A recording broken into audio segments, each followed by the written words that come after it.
What's good, everybody, and welcome to an episode of the Is podcast here with your host, yours truly, the one and only. He is I, and I am him, Jai Shields, here on this Thursday, April the 10th, the year 2025, and we got a good show and a busy one here for you this week. Obviously, put the finishing touches and tie the bow on the 2024-25 men's college basketball season and the NCAA tournament that was.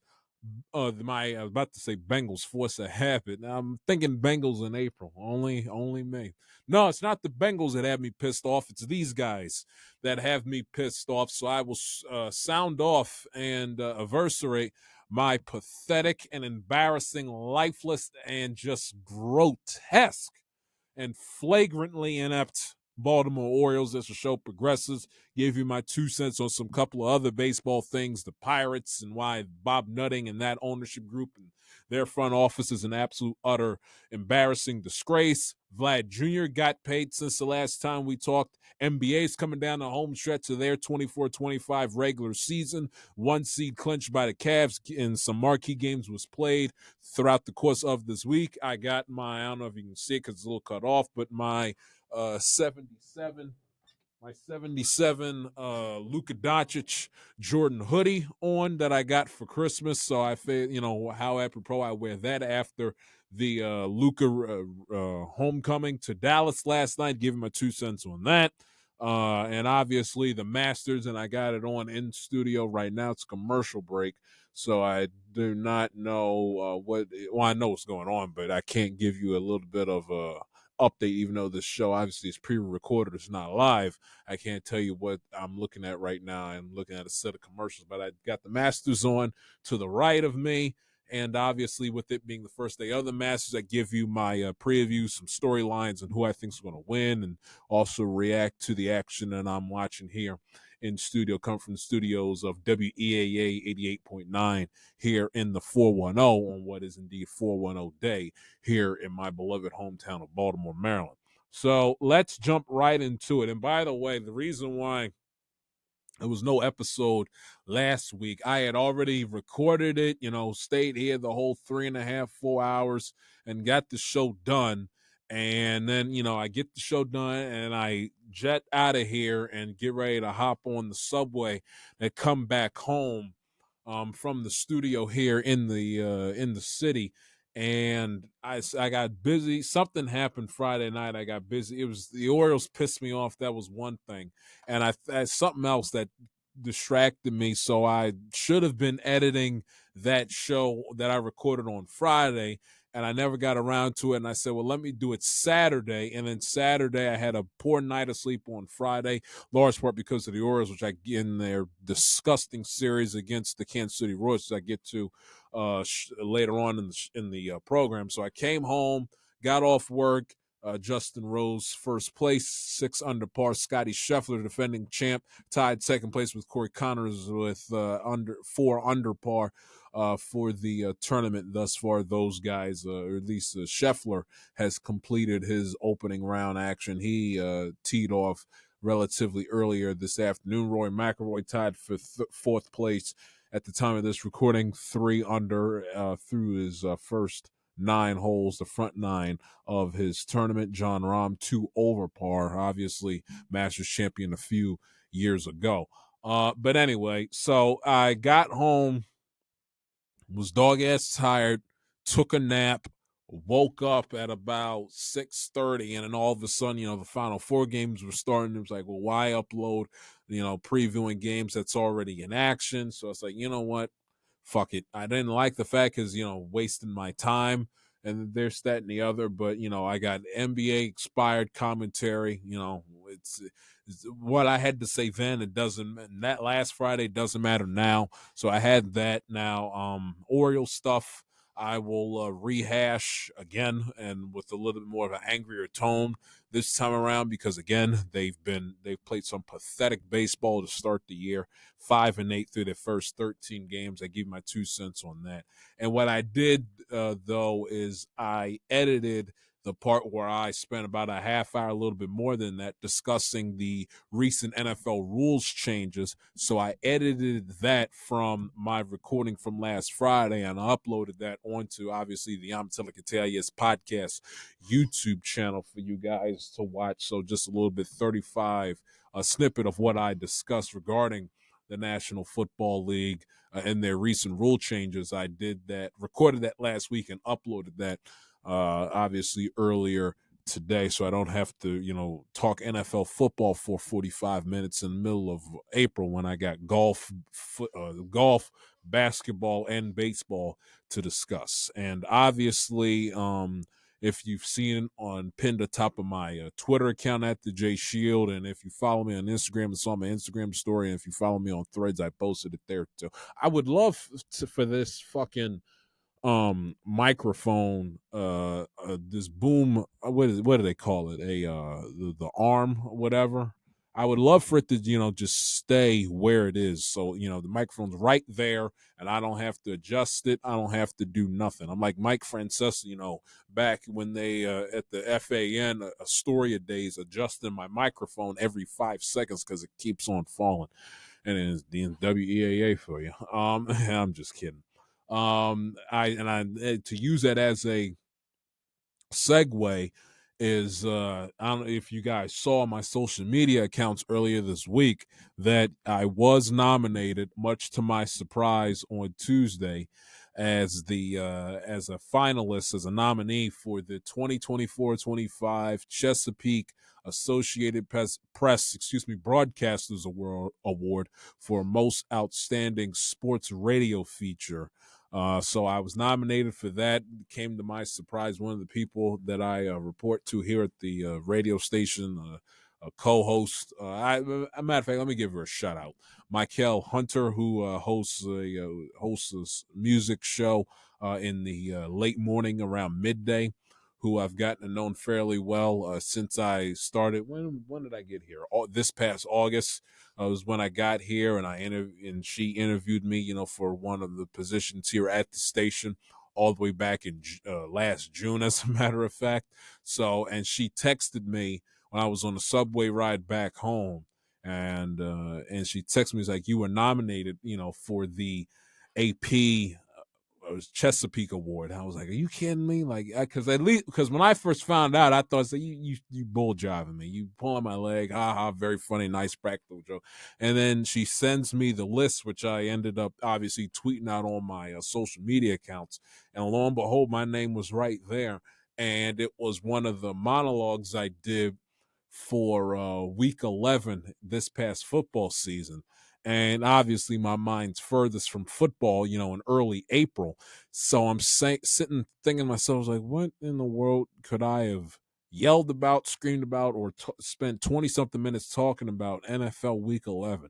So I go back, obviously, with the power of technology and the internet. I go back Week 11, and lo and behold, that was the week where the Bengals walked through 3/4 of their Sunday night game against the Chargers in the middle of November, and they had that sensational comeback. I ranted, came on here, said I shut the game off before halftime. I couldn't take it anymore. My sister FaceTimed me. They came back. I turned it on fourth quarter, and then they, like in typical fashion, Bengals fashion, they steal defeat from the jaws of victory, and they lost that inexplicable game that Sunday night to the LA Chargers at SoFi. And early in the day, that was the same day in which the Buffalo Bills gave the Chiefs their first loss of the season, and earlier that afternoon, the Ravens inexplicably lost to the Pittsburgh Steelers 18-16, with the Pittsburgh Steelers not having to score a touchdown in that game. And I came on, and I surprisingly went back that night and I listened to it. I did not yell, I did not scream, and the genesis of my monologue was the Bengals and the Ravens are not going to win a Super Bowl with their all-world great starting quarterbacks as long as John Harbaugh and Zach Taylor are the head coaches of their respective football teams. And even though not a whole year has passed, that monologue, I hate to brag on myself, is going to age like is going to age like Halle Berry at this point. And lo and behold, the Bengals didn't make the playoffs and the Ravens failed to win a Super Bowl thanks to the genius coaching of John Harbaugh, as we've documented ad infinitum throughout the course of this past football season and throughout the history of this wonderful program, and obviously on EAA. So, and the ceremony not the ceremony, but the award banquet for that is the weekend of June. I want to say it's June the 6th, if I'm not mistaken, because I would believe that the NBA Finals would start that Thursday the 5th, and it's that weekend the 6th through the 8th. And the NBA Finals, for some ungodly reason, loves to have the 2 days off in between games. It's the dumbest thing in the world. But it's during that opening weekend of the NBA Finals, the weekend the 6th through the 8th in Ocean City, Maryland. And it's not like some participation trophy type deal, some sympathy type thing, with a little niche award. I'm looking at the nominees. I'm seeing people that WBAL, radio and television, WJ. So it's a big time thing. This isn't just them wanting to throw yours truly a bone because he comes in here 3-4 times a week and screams and yells his head off for 20 minutes about Zach Taylor's fuck ups and the Ravens and the Orioles here and there. No, I'm in there, not with the big boys because it's a regional award, but I'm up, with some prominent names within the industry here locally and names that I recognize that are on the air that get thousands upon thousands of listeners on a daily and weekly basis. So I was surprised. I was surprised, and it's good to see that my hard work is paying off. You come in here, it gets redundant, yell and you do your shows, you do your thing, and it's one of those things where if that old adage or that old idiom, if a tree falls in a forest and nobody is around to hear it, does it make a sound? That's kind of the feeling a little bit that you get sometimes doing this when you're someone that's about as small as a pumpkin seed, or as a mustard seed as I am, and it feels good to get acknowledgement that people are indeed listening. As the late great Joe Madison, one of my heroes in this radio broadcasting industry, God rest his soul, always used to say, "You never know who's listening." So it's special. It's a rewarding feeling to see, especially with me being as young and as early into my hopefully, God willing, long broadcasting career. It feels good to get that sense of validation from the outside world, not just obviously yourself, because you know how good you are, and you have people around you, your family members. Oh, you did good. You love it, but at the same time, there's like a filter that that goes through your brain where you hear other people that's close to you praise you, and it's like, yeah, okay, fine. You're my family. You're my blood. I understand you may genuinely mean it, but it just doesn't hit the same, rather than a complete stranger that wouldn't know you from Adam that sits up here and says, you do good work. So that felt good. But I wanted to put that on the board here to start. Okay, let's jump right into it. The Final Four. Let's start with that and put the bow on the college basketball season, shall we? So let's do Duke's choke job first, and then I get the Houston's in the national championship game, and away we go. Duke. Now, part of me, and I said it throughout the back half of the college basketball season, I said it throughout this entire tournament, and although you guys didn't hear it because I never officially released the episode, but I said it in previewing their game against Houston last Friday. This is a basketball team that, whether fairly or unfairly, was a team that was a big front runner all season long. And you take a look at how they performed.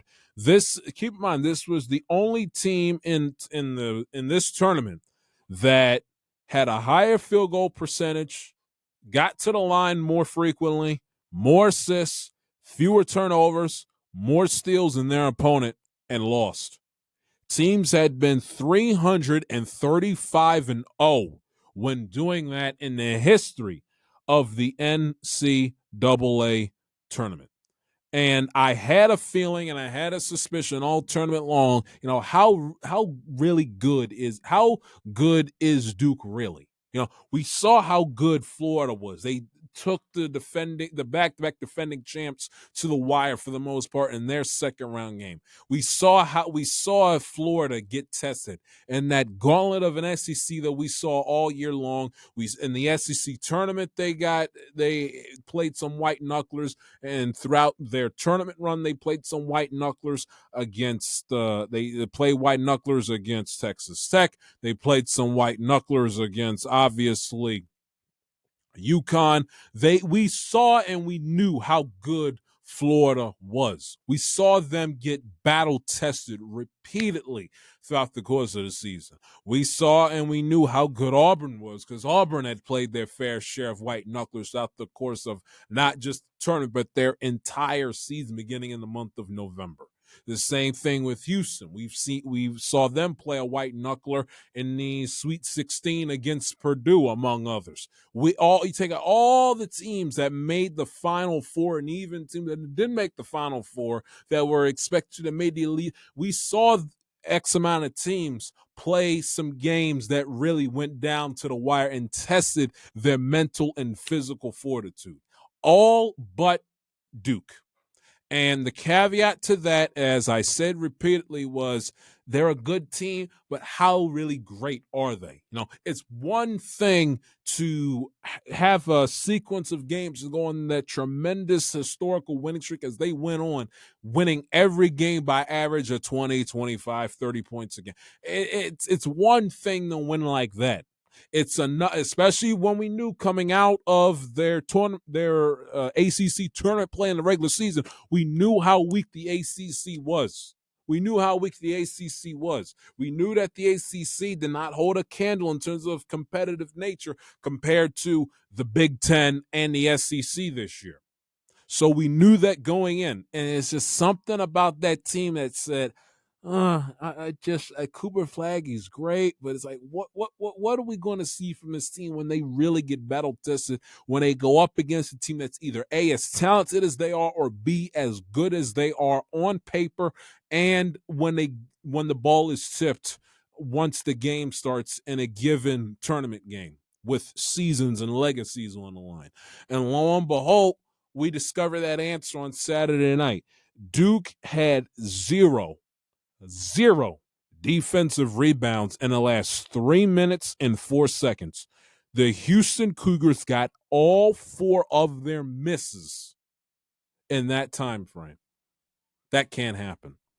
That absolutely cannot. You cannot go 3 minutes in a Final Four game and not rack up one defensive rebound.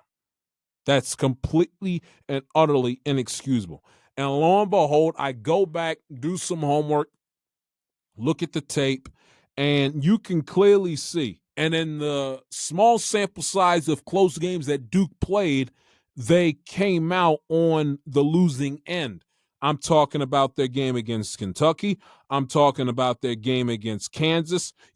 When you press Duke, when you press them, do or die, less than 10 seconds to go, the ball is in their hands with an opportunity to win the game. They could not deliver. We saw it against Kansas. We saw it Saturday night. And there's a common theme with the play designed by head coach John Shire, where it's Knipple gets the ball to start the possession, give the ball to Cooper Flag, stand out towards the outside on the 3-point line, maybe try to drive the way inside to get a mid-range jumper, and either it's a turnover, a bad shot, whatever the case might be, they don't get the shot off and they don't win the game. It's the same play. I'm looking at the Clemson game, the Kansas game. It's the same thing. Knuppel starts with the ball. Then it's the Cooper Flag show. ISO mode.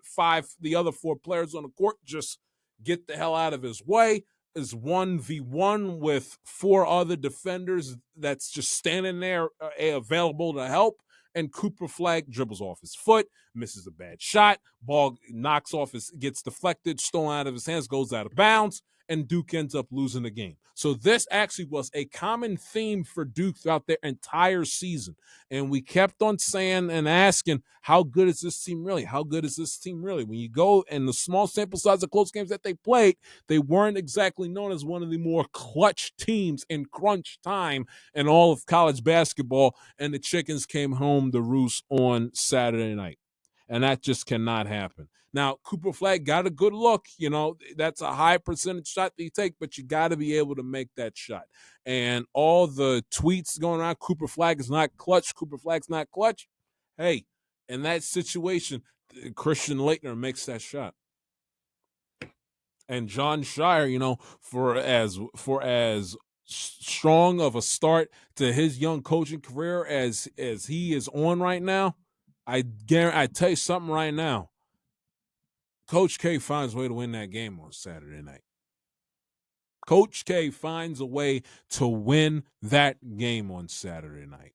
And listen, you give Kelvin Sampson and the Cougars all the credit in the world. You can tell they did their homework. They did their film study because they ran, if not the exact same, if not a similar offspring of that same play with Knuppel and Flag there in the closing seconds in the half court. They against Clemson, Kansas, and they played that play. They ran that play repeatedly, and they did not deliver the goods with it.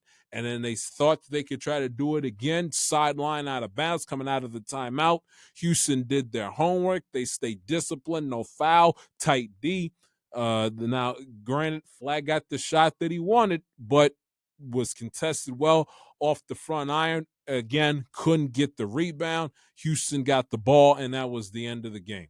That's an inexplicable, inexcusable loss for the Duke Blue Devils. And listen, I understand the over-the-back foul was a horrendous call. You can't call that in that situation. Final 4-game closing seconds, calling over-the-back foul on Cooper Flag in that situation, especially when Duke missed the free throw and they were going to get the ball anyway. But because of the fact that they were in the double bonus, automatic trip to the line, the 2 free throws gave Houston a lead, and essentially by virtue of reading off a box score was the difference maker in the game. It wasn't in reality if you watch that game for the full 40 minutes, but the story that the box score is going to tell you is that whistle, that call, that foul in that situation was the difference maker by virtue of the box score of the game. And even though that is not why Duke lost by any stretch of the imagination, you still cannot call that in that situation. You can't. And Duke got the benefit of whistle, I think, without fear of contradiction, throughout the majority of the night on Saturday night, up until that play and that call. But give Houston credit. They did their homework, saw the same clear pattern in every single one of their 4 losses against Clemson, against Kansas, against Kentucky earlier in the year. Similar, if not exact same play design with Knuppel and Flag, and they saw through it like a fresh stained glass window. And they did their job. They played good defense, and they walked away with a well-deserved W. But in that situation, if you Duke, that just cannot happen. Jon Scheyer has had a hell of a start to his young career at Duke, but until proven otherwise, he ain't a patch on Coach K's ass. I mean, because you take a look at the pattern of every single one they lost this year, the same thing, the same common theme you'll find in every single one of their 4 losses this season. And I think it's something that if you're Duke and if you're Shy, you got to go back to the drawing board during this offseason and say, listen, we got to get better in crunch time and in close games. Even though it's a nice luxury to blow teams out, on average of 20, 25 points every single game, that's not reality in modern day 2025 college basketball with the transfer portal and the NIL and everything else. And you damn sure can't hang your hat on it if you have the anticipation and you have the goal of winning a national championship, because you're not going to be able to. Now, UConn was the exception. Back-to-back years in 23 and in 24, they were the exception. They rarely played, if at all, a white knuckler in their tournament wins. But that's the exception to the rule. That's not typically the norm. Law of averages would tell you play from the round of 64 to the national championship game. That's 64, 32, 16, Elite Eight, Final Four. That's 6 games. That's 6 games, include a national championship, 5 just to get the one. You would figure that along the way you would play at least one game that's going to come down to the wire in some regard in the last 20 to 10 seconds of a given game. And Shire and Duke have to realize that, especially if Cooper Flagg decides not to come back and he decides to declare himself for the NBA draft this upcoming summer. They have to take that into account in their recruiting, and they have to take that into account early in their training camp this upcoming college basketball season. You got to be able to finish and close games when it's tight. You're not going to be that's doing the little things right. Rebounding, free throws, and making your shots and getting back on defense in transition. You got to be able to execute the little things right in the close games. You're not going to be able to you're not going up against Wake Forest, Virginia Tech. You're not going up against those teams when you make it into the deep end of the pool in this tournament. You're going up against the big boys, the Houstons of the world, and they will be back. I get to them momentarily. The Houstons, the Floridas, the Auburns, the Michigan State. You got to be able to hold your own in the deep end of the pool. You got to.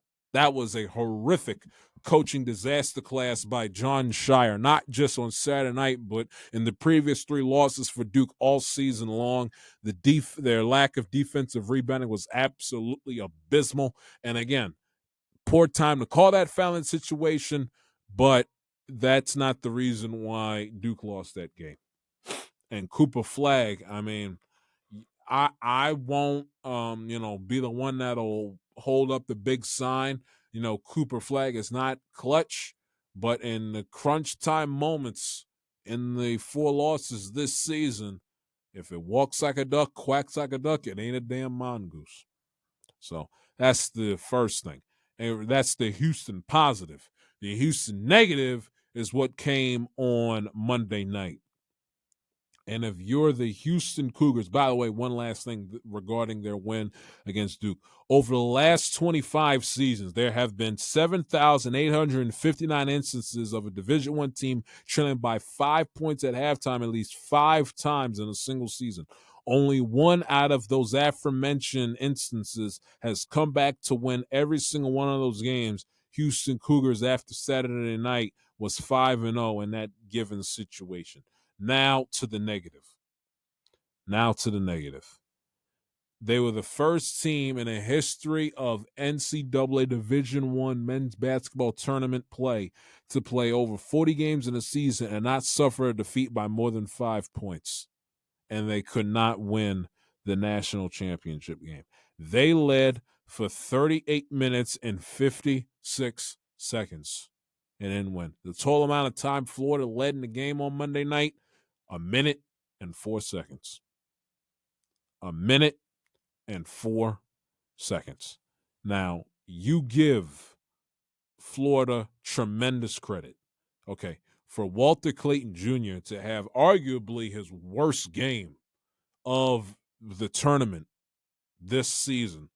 For him to have his worst game of the tournament and not make a basket till I believe it was the 8-minute mark in the second half, for him to not make a basket until the 8-minute mark in the second half, and to statistically up until that point play his worst game of the tournament, and for Florida to find a way and to get down, dirty, and gritty with Houston and to win essentially the mental battle of attrition against a scrappy, hungry bunch in that basketball team, they deserve absolutely a tremendous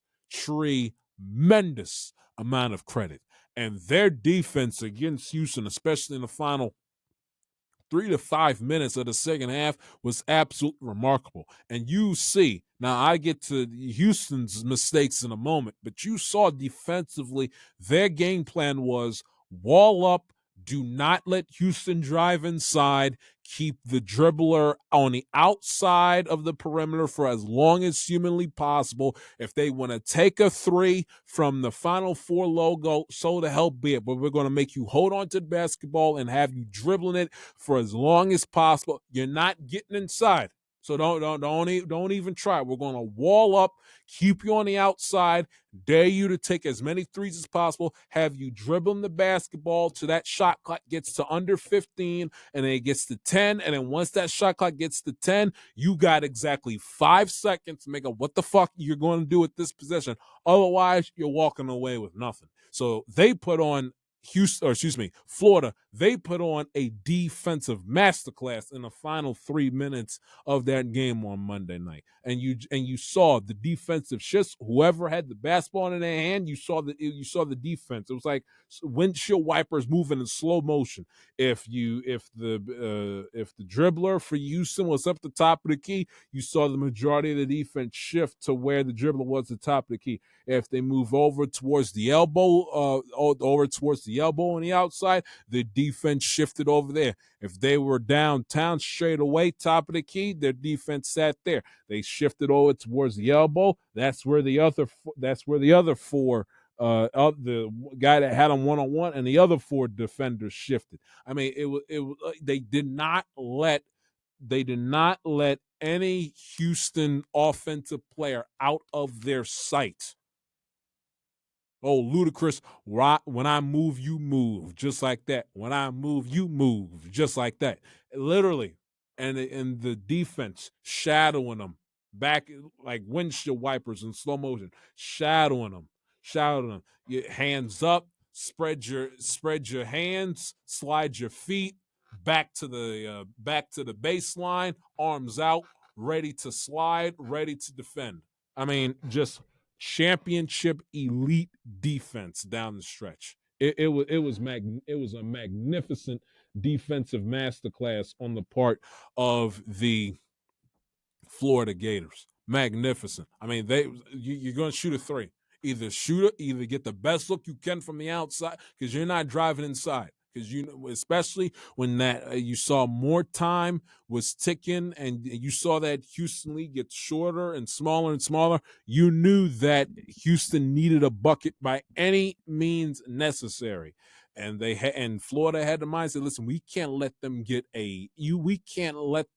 drive into the paint and get an easy layup. We can't let them drive to the cup, make a layup and one, and it's free throws, and we got to play catch up from there on out. The best way to keep them away from the free throw line, and the best way to make them work as hard as humanly possible to preserve and add on to this lead, is to keep themselves shooting from the outside.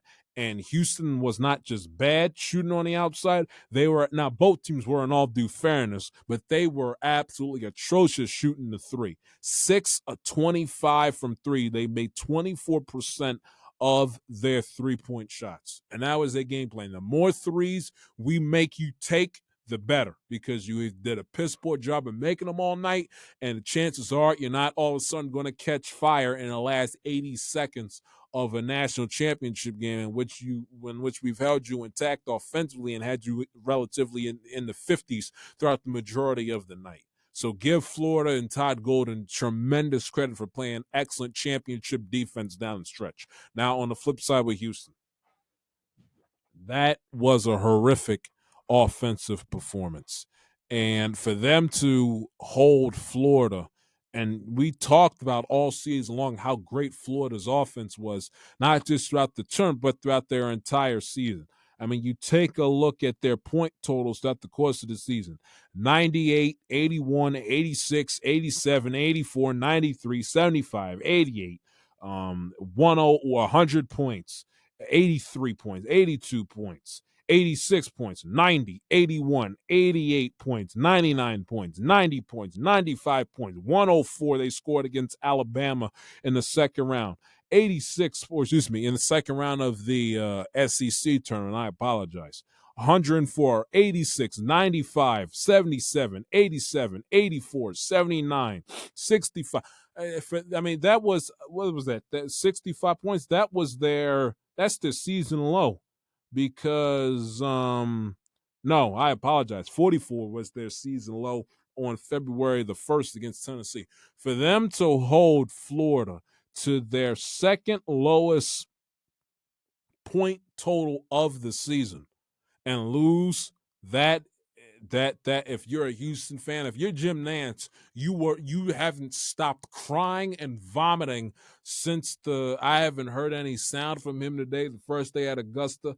But it's going to take, he might not be his normal, cheery, hello, friends type stuff at Augusta this weekend. I mean, if he has a smile plastered on his face when it comes time to give out the green jacket at Butler Cabin this Sunday evening, I'd be surprised, because Jim Nantz, if you saw his emotional state during that Duke game on Saturday night, he was absolutely. CBS did not put him on camera Monday night for a reason, because he was sick on Monday night. Sick. They led again through 98% of that game, held Florida to one of the more high prolific offenses in all of college basketball all season long. They held them to their second lowest point total of the season in a game in which they led for 38 minutes and change, damn near all 39 minutes, and they lost. After how they won on Saturday night, that is completely and utterly inexcusable. Their 3-point shooting was absolutely was abysmal. Jawan Roberts let him down, shot 3 of 13 for the game. Sharp had one of his worst games at the most inopportune time. 8 points, 3 of 11 from the field. Was absolutely disgusting. Cryer had 3 turnovers. It was a bad game. Bad offensive performance. And in that situation, in the final closing seconds, head coach Kelvin Sampson said, the play design there in the final 19 seconds was the pump fake and then get the open look and go for the gusto and try to win the game. And I gave my 2 cents on whether I thought it was a smart decision to go for the win or play for the overtime in a moment. But, just to make that mistake where you leave your feet knowing and put yourself in a situation where you can't touch the basketball or else it'll be an up and down automatic turnover. It's just stuff, the little things, man. You got to be able to execute and do the little things right. Again, give Florida credit because they played tremendous defense there on that final possession. I mean, if you're a Florida fan, that 19 seconds must have felt like an eternity up until that pump fake there at the end. But that cannot happen in that situation. It can't. Don't. And now, myself personally, with 19 seconds to go, I would have played for the overtime to possibly extend the game. Now, granted, it did look like that Houston more so than Florida, because once Florida took the lead and the deeper into the second half the game got, the more and more rejuvenated and energized Florida was. From Clayton making his first basket with 8 minutes to go to Condon, I believe, if I'm not mistaken, making the layup a little bit later on in the second half, and he got fouled on it, which also energized that bench. Logically, the way I would go is play for the overtime. Just give yourself an opportunity to extend the game and give yourself an opportunity to increase your likelihood of winning the game by virtue of giving yourself extra time in that situation. But I don't know, maybe going for the championship by taking the 3 was the right move there in that situation, because you could tell in the final, after Condon made the layup, you could tell that the energy just left that team, and they were running on fumes and running on whatever adrenaline and championship motivational factors that were left in them, because you saw just physically and emotionally they just had nothing, and I mean nothing, left in the tank. And quietly, in places that they will never ever talk about, most likely, they in all likelihood didn't want to play in overtime because they were probably wiped. They want to say, listen, we're going to win a championship in these 19 seconds. And if we don't make it 3 to give ourselves the lead with whatever time is left, if there is any time left, then you know what? We're not winning. We're not going to win this game. We're not going to extend it extra and go into extra time, because that's the feeling how I got personally as an outsider, that they were winded. If that game would have went to overtime, I could have seen Florida, unless they vomited on themselves in the closing seconds of a hypothetical overtime period. I don't see how Florida was going to lose that game had the game gone into an OT. They had much more energy. Offense was a little bit more crisper than Houston's was. Their best players were gaining their second wind, while it looked like Houston's best players were going to hang them out to dry in the closing seconds and minutes. I got no problem with them. I'm talking myself into it. I had no problem with them going for 3, going for the win in that situation by taking a 3. It's just that the play design and the execution just left a lot to be desired. And again, give Florida credit. They played great defense, walling up, keeping Houston on the outside and making their 3-point shot selection as difficult and as low percentage of a shot as possible. So it's a heartbreaker. I mean, Houston has been at the Final Four and has had God knows how many bites at that apple repeatedly, and they have failed to deliver the goods. And you thought, especially after their tremendous emotional, just ridiculous victory over Duke on Saturday night, that it was their time. But one reason why we love sports is that not always do you get a happy ending in these championship games and in these championship series. You don't always get the Hollywood perfect ending. Sometimes the team that's due, the team that has quote unquote Cinderella and destiny on their side, doesn't always walk away victorious. That's why we love sports so much. But I tell you, it was a thrilling. All 3 games were absolutely. Now, the championship game wasn't a great game by virtue of it being eloquently played per se. It was a tight game. It was a close game. It was a good game.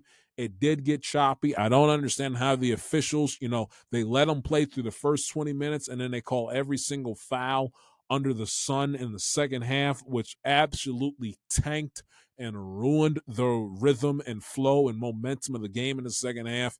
As if I've said it once, I've said it a trillion times. Keep your ass out of the game if you're the Zebras. If I've said it once, I've said it a trillion times, and God knows how many different sports.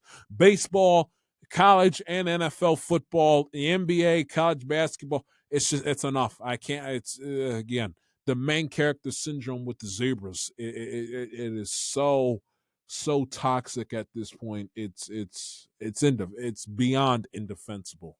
It's just beyond. Either these guys are degenerate gamblers and they got money lines and point spreads they're trying to make sure hit with their parlays on FanDuel and DraftKings, or they just got main character syndromes and they think that 18, 19, 20 million people watching nationwide on TV tuned in to watch them officiate rather than the athletes on the field that are there trying to win a championship. It drives me absolutely batshit insane. Insane. But so you can't call it a great game by that regard. And obviously the offensive play, it was good defense and it was a mix of great defense and bad offense. A little 50-50, if not 45-55.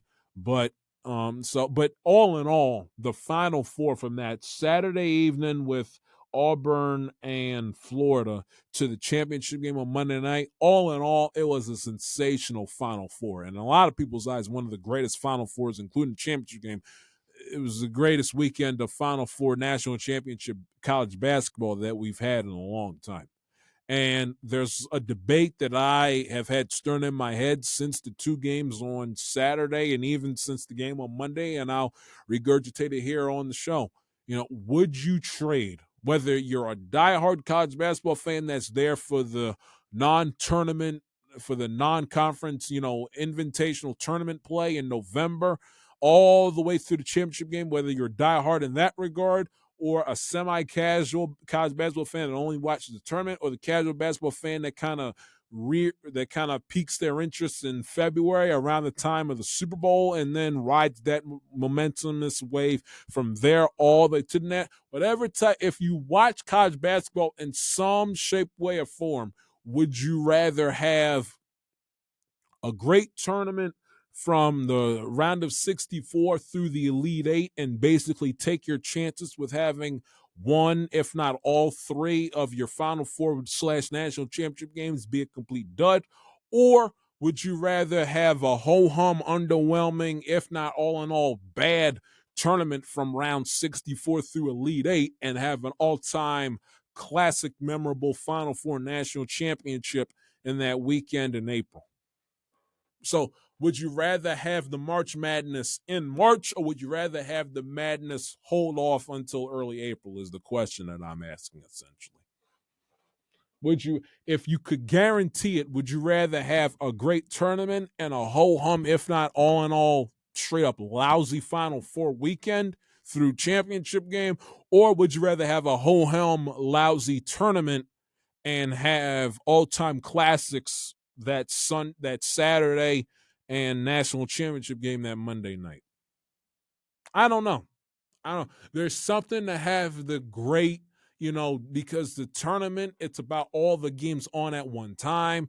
Those first 2 days, or even those first 4 days, really having games on from noon to midnight, and they're up against each other, and the bracket pools at the office on that Thursday and Friday, and having the multiple screens and watching, and having as many great down to the wire games.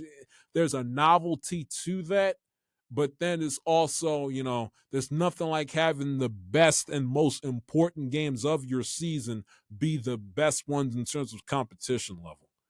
You'd rather have a great World Series than have a great, divisional series or a wild card series in the opening round you'd rather have both, but you figure, the higher the stakes, the better quality of games you want if you're a fan in the viewing audience. So it's interesting. Let me know on Twitter at the J Should. Would you rather have a great Final Four and a lousy tournament, 64 through 8, round 64 through Elite 8, or would you rather have a great, memorable 64 through Elite 8? So you have the great montage for one shining moment and have an underwhelming Final Four national championship game. I myself, if I had to pick, I would rather live through a ho-hum tournament on the front end and have classics in the Final Four of the national championship game.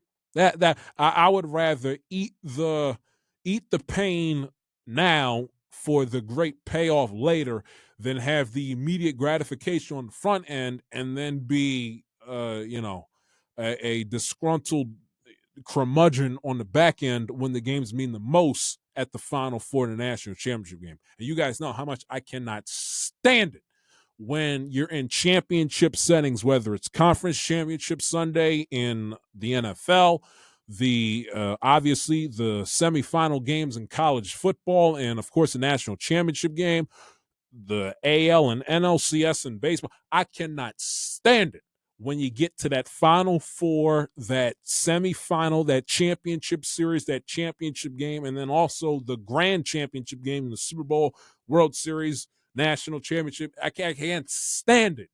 Can't stand it when you get to the cream of the crop and you have the cream of the crop of the teams that were the best throughout the entire marathon of a season and you get lousy games. Because unlike in earlier playoff rounds or it being a regular season game, this is all you got.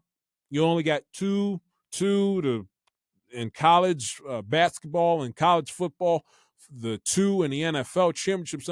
You don't have, and the baseball, same thing. You only got two games to speak of, and they're standalone. And if you want other basketball, one other baseball, one other football to watch, this is all you got. No alternatives. This is what is championship, cream of the crop, Final Four, best of the best still remain, and then there were 4. That's all you have. So I would much rather be guaranteed a great Final Four, a great college football playoff semifinal, a great AL and NLCS, a great championship Sunday, and God willing, a great Super Bowl, World Series, everything else, than have a sensational, memorable span of playoff basketball, football, baseball, whatever, and then end it on a sour note with garbage once you get down to the Final Four and all the sports.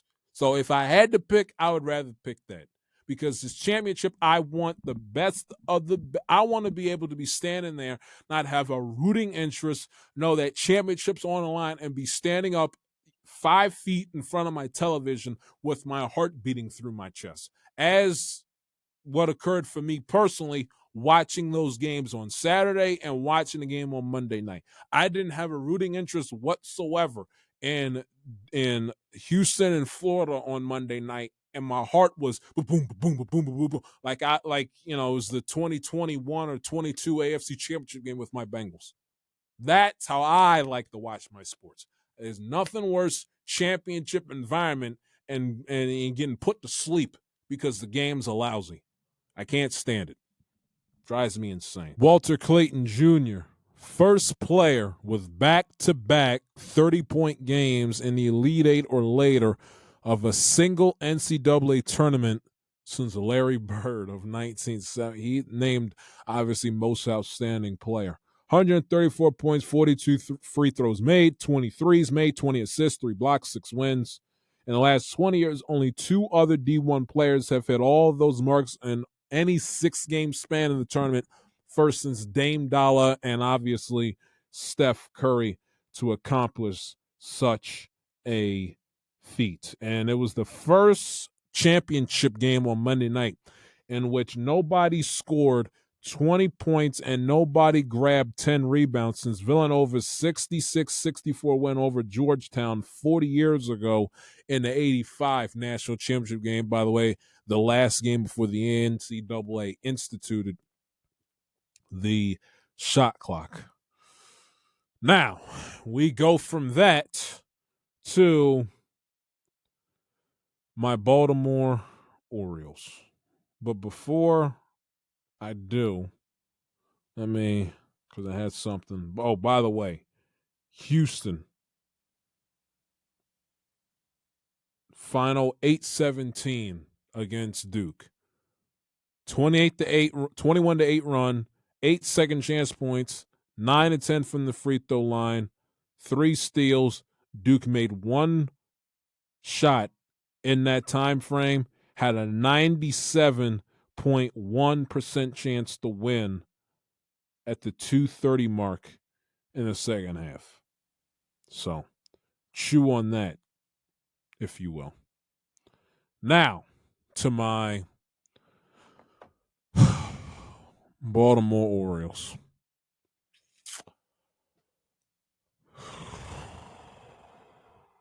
Ladies and gentlemen, I don't know. I don't know what to say.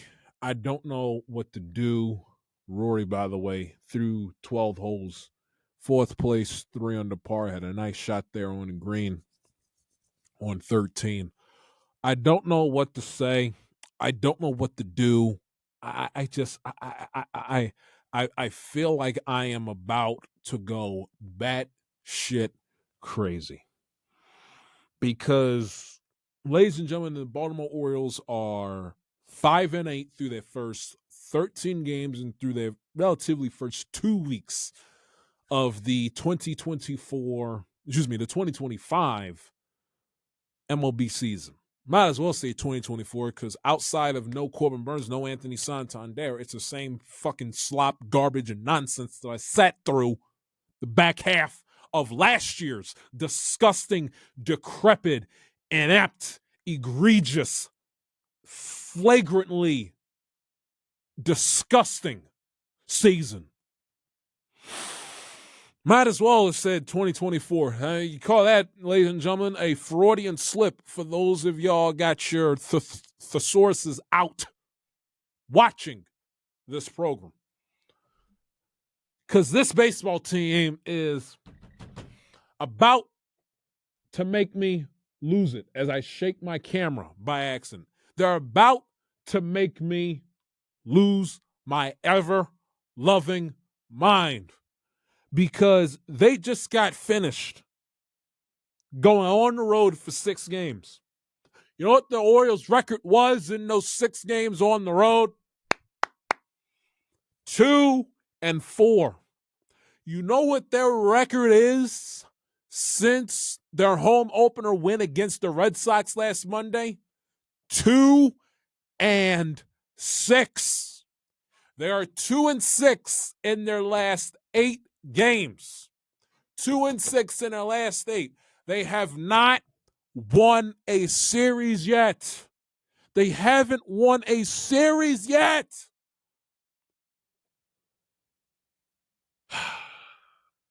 They have no starting pitching. Let me just, in case you all don't watch the team on a day-in, day-out basis, they have no starting pitching. None. Now, the starting pitcher that they did have, that could hang their hat on, that could be competent enough to help them win games once every 5th day, and Zach Eflin, he's on the IL. He is on the IL. He's on the IL. 10 days. Lat strain. It's just, my Lord. You can't make this shit up. You can't make this shit up. You can't make this shit up if you tried. You can't make it up. The one useful, productive, competent, competitive, successful pitcher we have on this team is now hurt. It's now hurt. We got nothing. We have nothing. I'm stammering and I'm stuttering so much because I don't know what to say. I don't know what I'm going to do. I don't know how much more of this I can take. I don't know. I am about to crash out, and it's only April the 10th, and I've about had it. 2 weeks, and I want nothing to do with this baseball team anymore this season. I'm damn near at that point.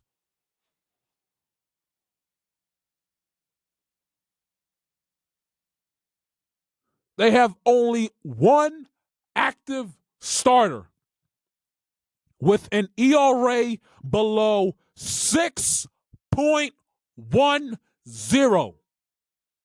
Let me repeat that. They have one active starter in their rotation. Let me make eye contact with the camera as I say this. They have one starter on their roster. One active starter. ACTIV. One active starter on their team with an ERA not below 2, not below 3, hell, not even below 4, below 6.10.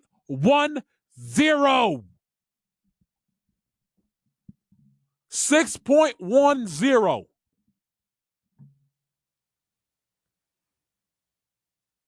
But I saw this coming. I forget what weekend the NFL playoffs it was, but when I remember the show I did back in January, I think it was before divisional round weekend in mid-January. Cold as balls, smack dab in the middle of the basketball season and in the peak of the NFL playoffs. I told you guys in January that my feelings towards this team were in the fucking shitter. I told you guys back in January. I saw this coming in January. So my anger, my frustration isn't out of a place of being surprised. It's out of a place of disgust and discontentment and frustration. I saw this coming in January when Mike Elias, rightly or wrongly, wrongly, because I'm biased, but Corbin Burns left Arizona, family, Scottsdale, whole nine. I hate it. I still get a little ass hurt about it, just thinking about it and hearing Burns talk about it, because the selfish Oriole fan in me that wants a World Series championship says, fuck your family, fuck them kids, you need to be an Oriole. That's not the quote-unquote adult or mature way to go to think about it, but selfishly, in the part of my fandom that I pack and I kind of keep off to the side with all my heart, strength, soul, and might, part of me, deep down inside feels that way. Part of me feels that way. And then the other mass part of me is pissed off. And I said it back in January when Burns signed with Arizona. I said it back in the wintertime. I said this. What the hell are you going to do to replace him? Don't put all your eggs in one basket thinking that Corbin Burns was going to be the solution to all of your starting pitching problems. If you bring him back, great. But if not, what's your plan B? If you couldn't, for whatever the reason, bring Corbin Burns back, what in the hell was your plan B? What was your plan B? What was your backup plan if you couldn't bring Corbin Burns back? Oh, I know. Charlie Morton, who's 100 years old, who had an ERA over 4 for the Atlanta Braves last year, that couldn't get me out. That's your solution. That's your replacement for Corbin Burns. Charlie Morton, Kyle Gibson, Albert Suarez, who's also hurt. What the fuck else is new? He's hurt. What the shit? Put him on the shelf. He's out. I'm going to run it back with Dean Kramer, who stunk again yesterday. I tell you, Dan Duquette, you're lucky I'm not God. Because if I was God, Dan Duquette and Peter Angelos would not see the light of heaven if I was God for trading away Manny Machado and getting this batting practice bum back in return for him. We gave, I don't want to hear none of that shit, oh, he's a free agent to be. I don't want to hear it. They gave away Manny Machado to the Dodgers for free for a bum. I still can't believe it. I still can't. They traded away Manny Machado. Manny Machado for this bum. People forget about that. How many years has it been? He still can't get guys out. He's still walking the ballpark, throwing cookies that get hit 9 miles, giving up home runs, not just one home run. Dean Kramer gives up, he might as well rename his ass Costco because he gives up home runs in fucking bulk. Why have one when you can have 5 or 6 or 7 or 8? Hang our hat on him.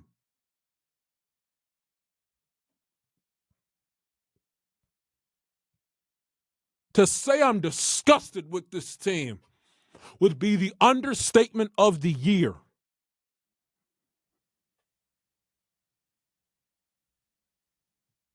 They stink. Plain and simple. They flat out stink. They suck. They are garbage. Hot, flaming, biohazardous garbage. Garbage.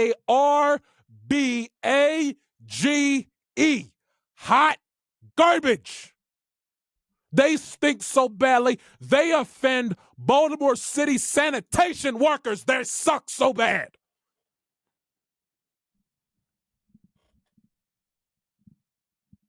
But I saw it coming. when Michael Elias sat on his ass, did nothing this offseason.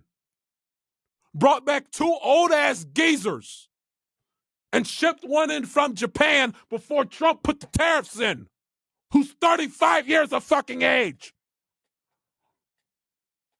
Nice plan. Trying to win a World Series, right, Michael? Nice plan. Nice fucking plan.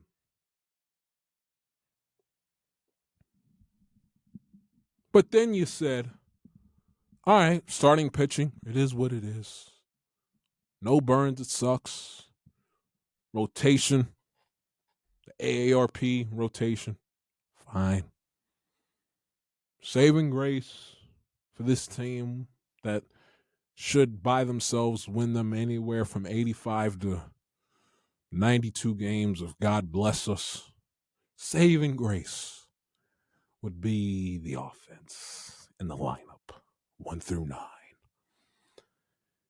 Well, ladies and gentlemen, their performance, I'll get to Arizona in a minute, but their performance in the Red Sox series, last homestand, and against the Kansas City Royals, with the exception of last Monday, the home opener, and last Saturday, was absolutely abominable. Their approaches at the plate were horrific against the Boston Red Sox. They forget driving and runners in scoring position. They can't even get guys on base in scoring position on a consistent basis. You have guys that go up there with manual air conditioners in their hand by the name of baseball bats, because they swing and miss and whiff and strike out so many times. It's more of the same. It literally is part 2 of 2024 all over again. The only difference is a Tyler O'Neill, not an Anthony Santander, and every now and again a Ramon Laureano and a Gary Sanchez instead of a James McCann. Outside of that, it's the same fucking movie that I saw from mid-June all the way up until early October. But the thing that really chapped my ass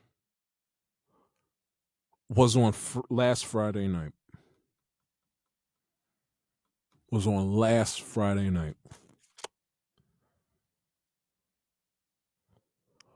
Their performance on Friday night against the Royals was pathetic. It was embarrassing. It was so bad. Every last one of the motherfuckers should have given back their game check. They were so abysmal. From Tyler O'Neill falling all over himself, not knowing his ass from his elbow in right field, was a complete liability for 9 innings. From him not sliding on a Heston Kjerstad opposite field single in the top half of the second inning, didn't slide going home, getting thrown out at the plate.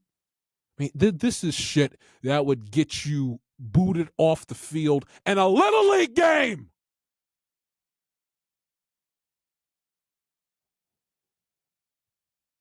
Running into outs, poor defensive fundamentals. We don't want to hit the cutoff man. We don't want to catch a baseball. We don't know how to field a baseball.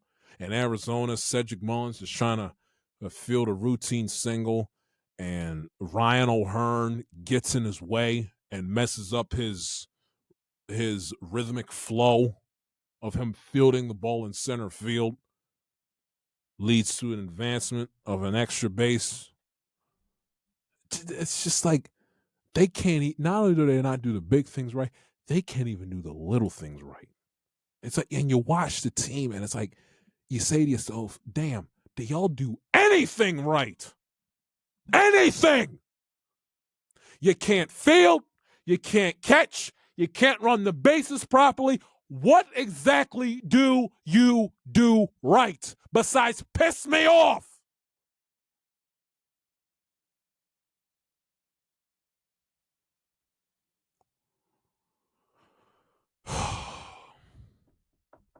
They did nothing right in Kansas City. Nothing. And then Sunday comes around. Opportunity coming off of a halfway decent win the day before on that Saturday. And believe it or not, they actually have a chance to win their first series of the year on the road against a team that bounced them in the playoffs in a feeble 48 hours in their building last October. They actually have a chance to win a series and go into Arizona with some momentum for a change. And Chris Bubic is on the mound for the Kansas City Royals. Left-handed starting pitcher that has reverse splits. For those of you that are not fluent in the modern day 2025 baseball lingo, that basically means the given, I don't know if you want to call it a stereotype, but a status quo typically, especially for a left-handed starting pitcher, is that he gets lefties out better than he gets right-handed hitters out. So typically, if you have a lefty starting pitcher on the mound that does a great job of getting lefties out, but isn't as great, isn't as dominant against right-handed hitting, typically the lineup would be stacked with righties. And vice versa. If it's a righty starting pitcher that dominates righties, you tend to get a lot more left-handed bats in. Typically, not always the case. Depends on the team. Depends on how good the players in the lineup on the team. But typically, elementary level baseball 101, that's typically how it goes. But in Bubic's case, he is a reverse splits type of left-handed starting pitcher, which means that he gets righties out better than he gets lefties out, which is a 180 from what you would typically get, more likely than not, from a left-handed starting pitcher. And Cedric Mullins, who has been the Orioles' best hitter pound for pound by far in the first 2 weeks of the season. Hell, at the moment in time, he was, if not he still is now, second in the American League in RBIs behind MVP, Silver Slugger extraordinaire, Aaron James Judge. Second in RBIs, Aaron Judge, Cedric Mullins. Hitting for average, hitting for power. To start the year, he is doing everything right at the plate. And I hope and pray to the good Lord above he keeps it up. Doing everything right. Best hitter, arguably, for the first 2 weeks of the season on the team, without a shadow of a doubt. And lifetime, he is 4 for 8. Small sample size, do the math. He's batting .500 against Bubic with a homer and an RBI in the small sample size of 8 plate appearances. 4 for 8, hitting .500 with a homer and an RBI against Bubic in his career. And Brandon Hyde, in his aloof, clueless, flagrantly stupid mind, thought it was a bright idea to bench Cedric Mullins and then to dump a 50-gallon size bucket of kerosene onto the brush fire. He decided it was a brilliant idea in game number, what was that?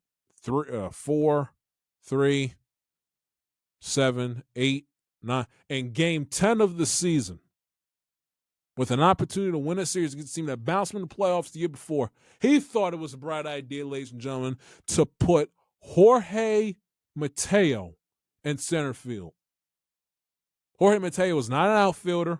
He's a middle infielder, not one of the Orioles' better ones at best, who had a banged-up spring training, who, by Hyde's own admission, did not take a single rep of consequence in a spring training game in center field at all in the month of February and March. And this ass munch thinks and thought it was a brilliant idea to put him in center field in Game 10 of the season. Again, You can't make this shit up.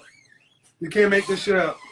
you can't make it up if you freaking tried. You can't make it up if you tried. And lo and behold, it blows up in his face. Jorge Mateo can't catch a fly ball, can't field a foot, does nothing right. Automatic out at the plate. Is a piss poor defensive everything. Shortstop, second baseman, center fielder. I don't give a fuck about how fast he is. Can you catch a goddamn baseball every once in a while? Or more importantly, make contact with one that leaves the infield. Brings them in, and of course, the shit hits the fan and the Orioles lose. Scored one run in that game that came off of a wild pitch. And I tweeted at the time, live, that was the most predictable, at the time it was a shutout, might as well have been. Who the fuck cares about the one run scoring a wild pitch? That was the most predictable, at the time, shutout I've ever seen in the history of baseball. He put out one of the worst lineup cards, I swear for Lord, I have ever seen. I mean, the lineup cards in 2018, 19, 20, and 21 don't even compare to the shit show he had the balls to trot out Sunday afternoon. He had Tyler O'Neill 48 hours after his fuck-ups in right field, had him in the outfield again for some ungodly reason, had Jorge Mateo in center field for some no Heston Kjerstad and no Jackson Holliday, who combined just the day before went 4 for 9 in the Orioles' 8-1 victory. Holliday, Kjerstad combined 4 for 9 with God knows how many RBIs in the Orioles' 8-1 victory just the afternoon before. And again, Chris Bubich, y'all keep it score, keep it track at home, reverse split starting pitcher. So not only did he not play Cedric Mullins, who personally left-handed starting pitcher number 1, and number 2, hitting .500 against Bubich, lifetime, didn't play him, one of your better hitters on this disgusting team through the first 2 weeks. Didn't play him, sat Jackson, sat Kjerstad, 2 young left-handed batters trying to get their sea legs underneath them in their very, very, very young MLB career, trying to instill some confidence because they have not come out on the bright spotlight and stage, guns blazing. They have not had a memorable beginning to the MLB career. Still trying to get their rhythm, still trying to find their way. They had an excellent day the day before when you won the game 8-1. Peaceful game, great execution. One pissed off. No, just went perfectly. Combined went 4-9, they get the day off. And don't sit there and give me this garbage. Well, analytically, the numbers say on my little Excel spreadsheet that you should play. I don't want to hear none of that shit. You can't even give me analytics when literally the analytics, the numbers, the sabermetrics, the stats will tell you that it was better off to play Cedric, to play Kjerstad, to play Jackson on Sunday. So not only did Hyde violate baseball common sense by not playing his best guys and sticking a fucking infielder in the outfield, he also violated sabermetrical analytical baseball common sense and thinking and practices. So he didn't just violate one school of thought, he violated 2 schools of thought. Because you can't find me a sabermetrical advanced analytical stat to defend that bullshit that I saw on Sunday afternoon. You can't defend it at all.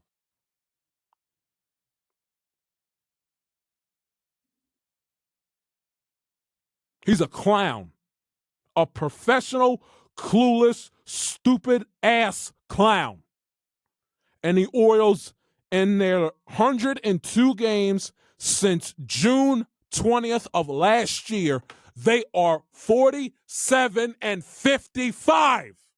And I came on here and I said it at the time in October when they got bounced and humiliated and embarrassed by the Kansas City Royals that they should have kicked his tubby ass to the curb right then and there. I said it then. I screamed and yelled and said it at the time. I felt that way in November, December, January, February, March, and I feel this way in the month of April 2025. He should have been kicked to the curb and he should have been thrown out on his ass in October of last year. Small sample size, overreaction. It's a new season, my ass. It's the part 2 of the same stupid ass nonsense that I've seen from this team since June 20th. Enough is enough. What is this, year 7? And the guy's got just as many playoff wins as I do, for God's sakes. He's 0-5 in a postseason. The team's played like dog shit since the middle of last summer. Kick his ass to the curb if you want to save your season. It's not a suggestion. It's a command. This team looks lifeless. This team looks deadheaded, devoid of a clue, devoid of any passion, devoid of any testosterone, devoid of anything that goes into being a championship-level MLB baseball player. The stupid-ass errors and mistakes they make in the field. When did this team get so piss-poor fundamentally? They can't even do the little things right. Throwing to the fucking cutoff man. Fielding the ball off the ground on a routine single, hit into center field. Fielding pop-ups. Can't do anything right.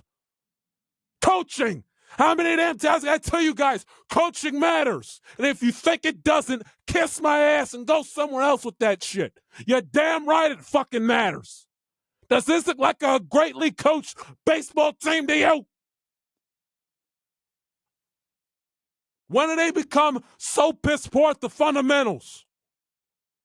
Fielding, running the bases, approaches at the plate. They stink. But it's the same thing like I said about the Bengals.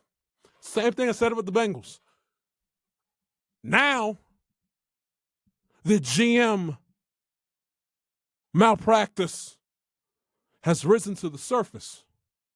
And you don't have as great of a roster, or as talented as a roster, or as deep as of a roster now compared to what you had back then. And see, back then, when the roster was A-okay, the high-end talent could bail you out from stupid managerial or stupid coaching decisions. But now that the roster is flagrantly flawed for the masses to see and take advantage of, now the high-end talent, here I come to save the day, ain't there anymore to bail out the bad managing, or in my Bengals case, bail out the bad coaching. And before you sit up here and tell me, oh, he's got no starting pitching and he lost Corbin Burns and players are hurt, shut it. I saw Buck Showalter win 93 to 96 games in 2012 and 2014 with a collection of starters in a rotation you wouldn't be able to recognize if they walked into your living room tonight. And he won 96 games and one more with less, I might add, in the postseason too. Buck Showalter won a playoff round. It was a game. One more game than Brandon Hyde is won, I can guarantee you that. In the 2012 wild card game, and in 14 won a playoff series. 14 won a playoff series with less. He didn't have a Gunnar Henderson. J.J. Hardy, no Gunnar Henderson. No Manny Machado in the 14 year either. He played like 30 games for us that year. No Manny Machado. No Manny getting the job done with Ryan Flaherty, with Steve Pearce, with And he had no Chris Davis either in 14. Let us not forget that. Matt Wieters, Nick Hundley, no Adley Rutschman.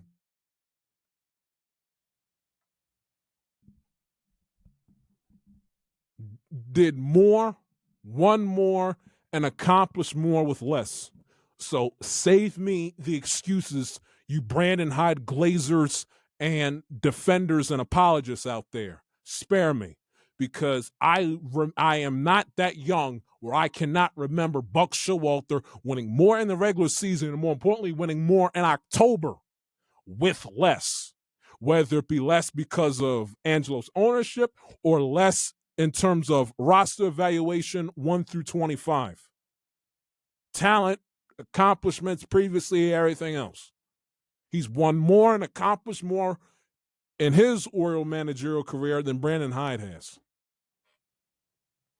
And in the year Buck Showalter took us to the postseason, 2012 was only his second full year here, and 2014 was only what?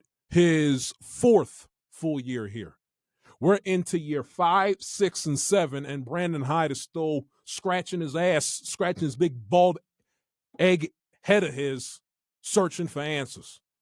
And then when the Orioles run themselves into an out inexplicably earlier this week in Arizona, something that has become a premier staple of his stupid ass managerial philosophy, he sits up after the game on, what night was this?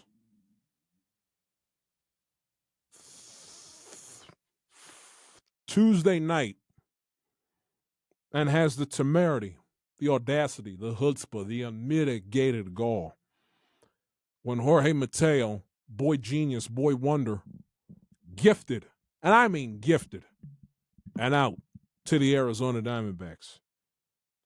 Had 2 men on, opportunity to do damage. Chopper gets hit directly to the pitcher. So simple, so elementary of a play that my 91-year-old grandmother could have found a way to execute properly. And when he gets questioned, he being Brandon Hyde gets questioned about it after the game, he sits up and has the audacity, the temerity, the chutzpah, and the absolute unmitigated just arrogance to say, well, let me get this clear. Mateo is going to run on contact every single time when he's at third base.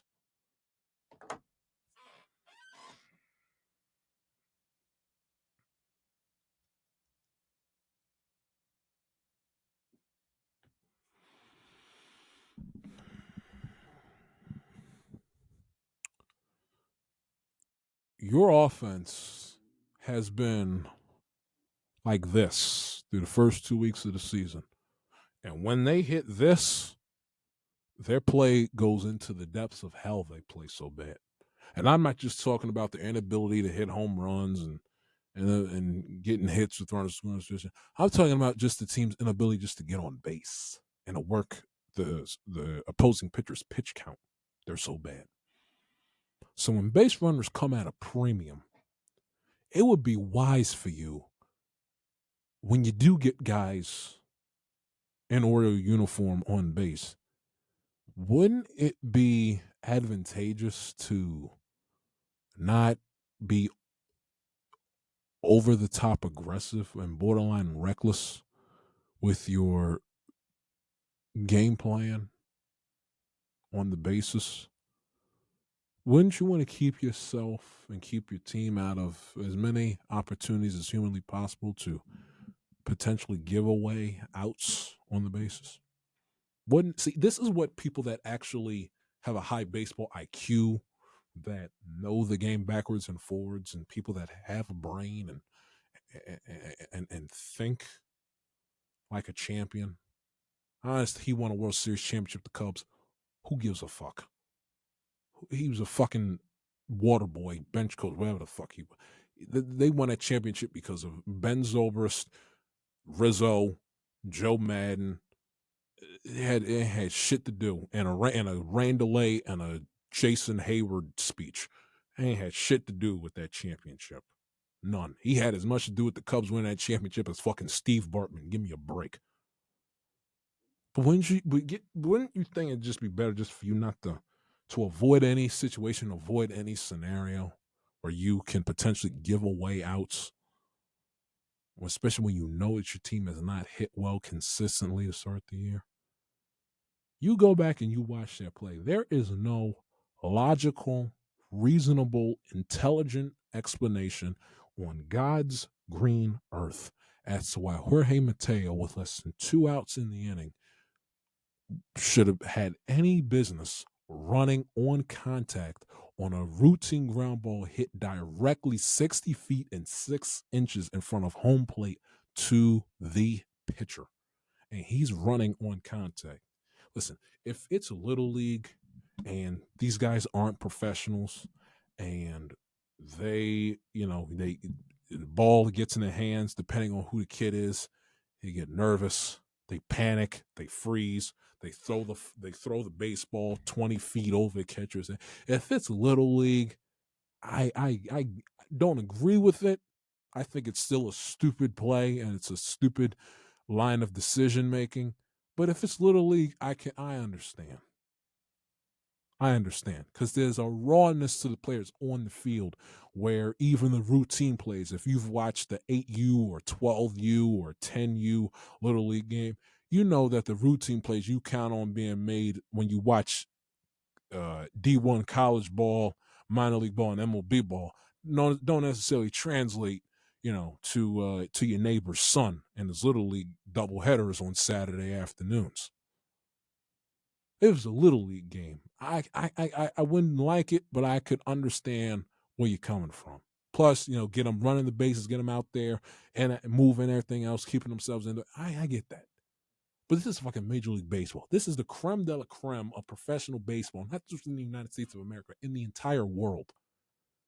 When teams literally in this part of the season are literally less than a month removed from training camp, where they spent a good month and a half at dedicating hours upon hours upon hours and making elementary plays like that.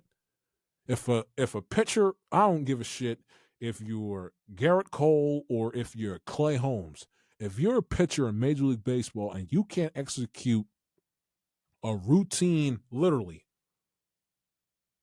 soft toss to home plate on a routine ground ball hit directly in front of you, you don't have to move your feet. If you can execute that play at the Major League level, you're not going to last very long.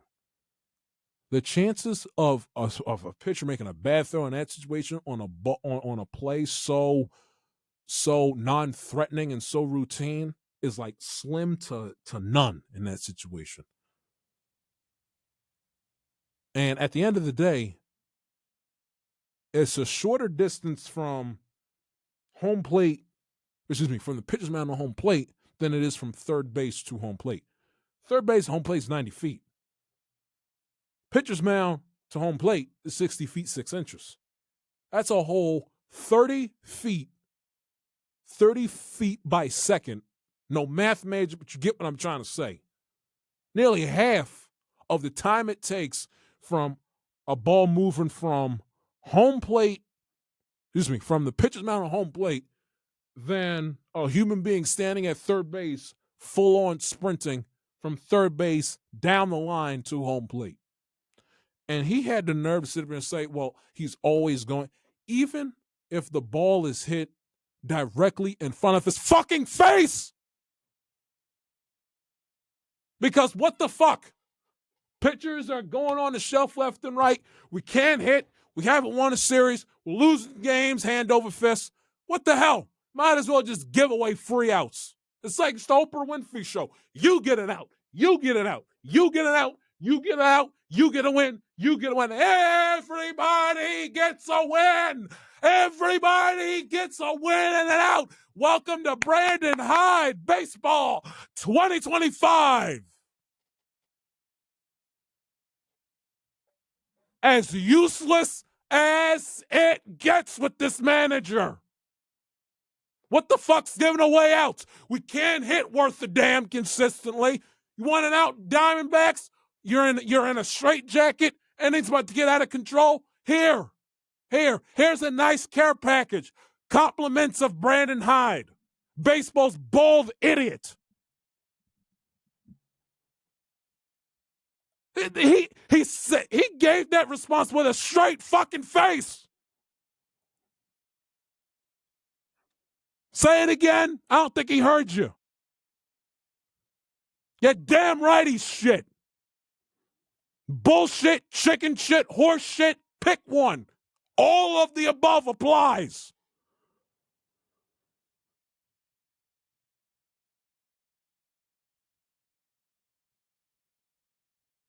He does pinch runs, steals second, steals third. Like, oh, Jorge Mateo's making a positive contribution. And then right when you think things are going well, Brandon Hyde takes the car. He's cruising down the highway. He's cruising down the street.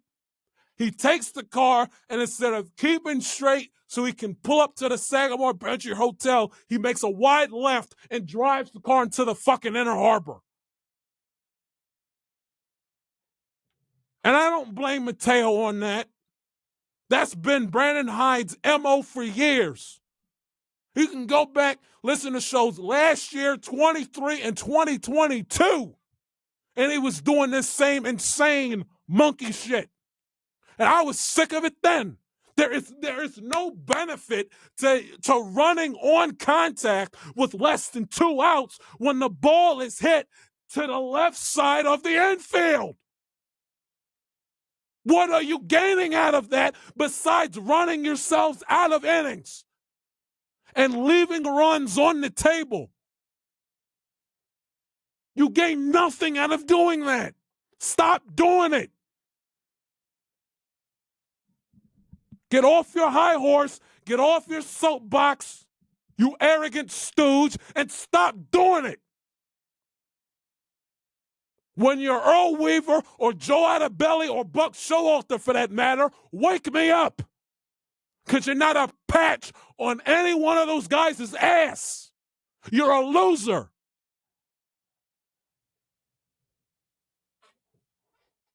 A bona fide loser.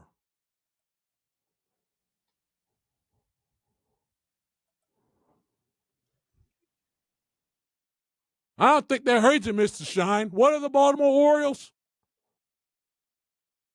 A stupid-ass baseball team. It's what they are. Stupid-ass baseball team and dumb players led by dumb coaching staff. Say it again, Bill Parcells.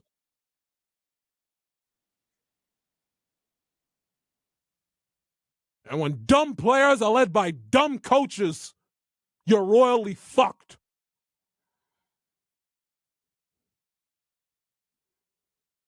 God, this team. They lead the league in grounding into double plays, something they never did last year. Now it's like they do it 5-6 times a game. They've hit 2 home runs since last Saturday. 3 starters on the IL. They've scored 3 runs or less in 7 out of their 13 games. They've been shut out twice. Haven't won a series. Haven't even won a series concluding game at all this year. This team is DOA. Unless Brandon Hyde gets fired or Mike Elias has an epiphany from the ghosts of Frank Cashin, this team is dead on arrival. I was gracious and said they'd win about 88, 89 games. Now I'm not even positive if they'll win 80.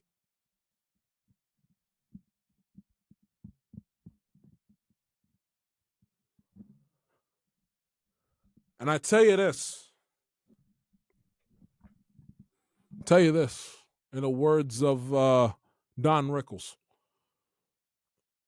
this keeps up. Don't wait till Memorial Day. Don't wait till deadline. If you're David Rubenstein, new owner of the team, and don't get me wrong, he's been a breath of fresh air. It's been different, 180 since Peter Angelos. But, the honeymoon period is over. the throwing the hats and the dance on top of the dugouts, all cute, and spraying the fans with the hose at the bird bath last year.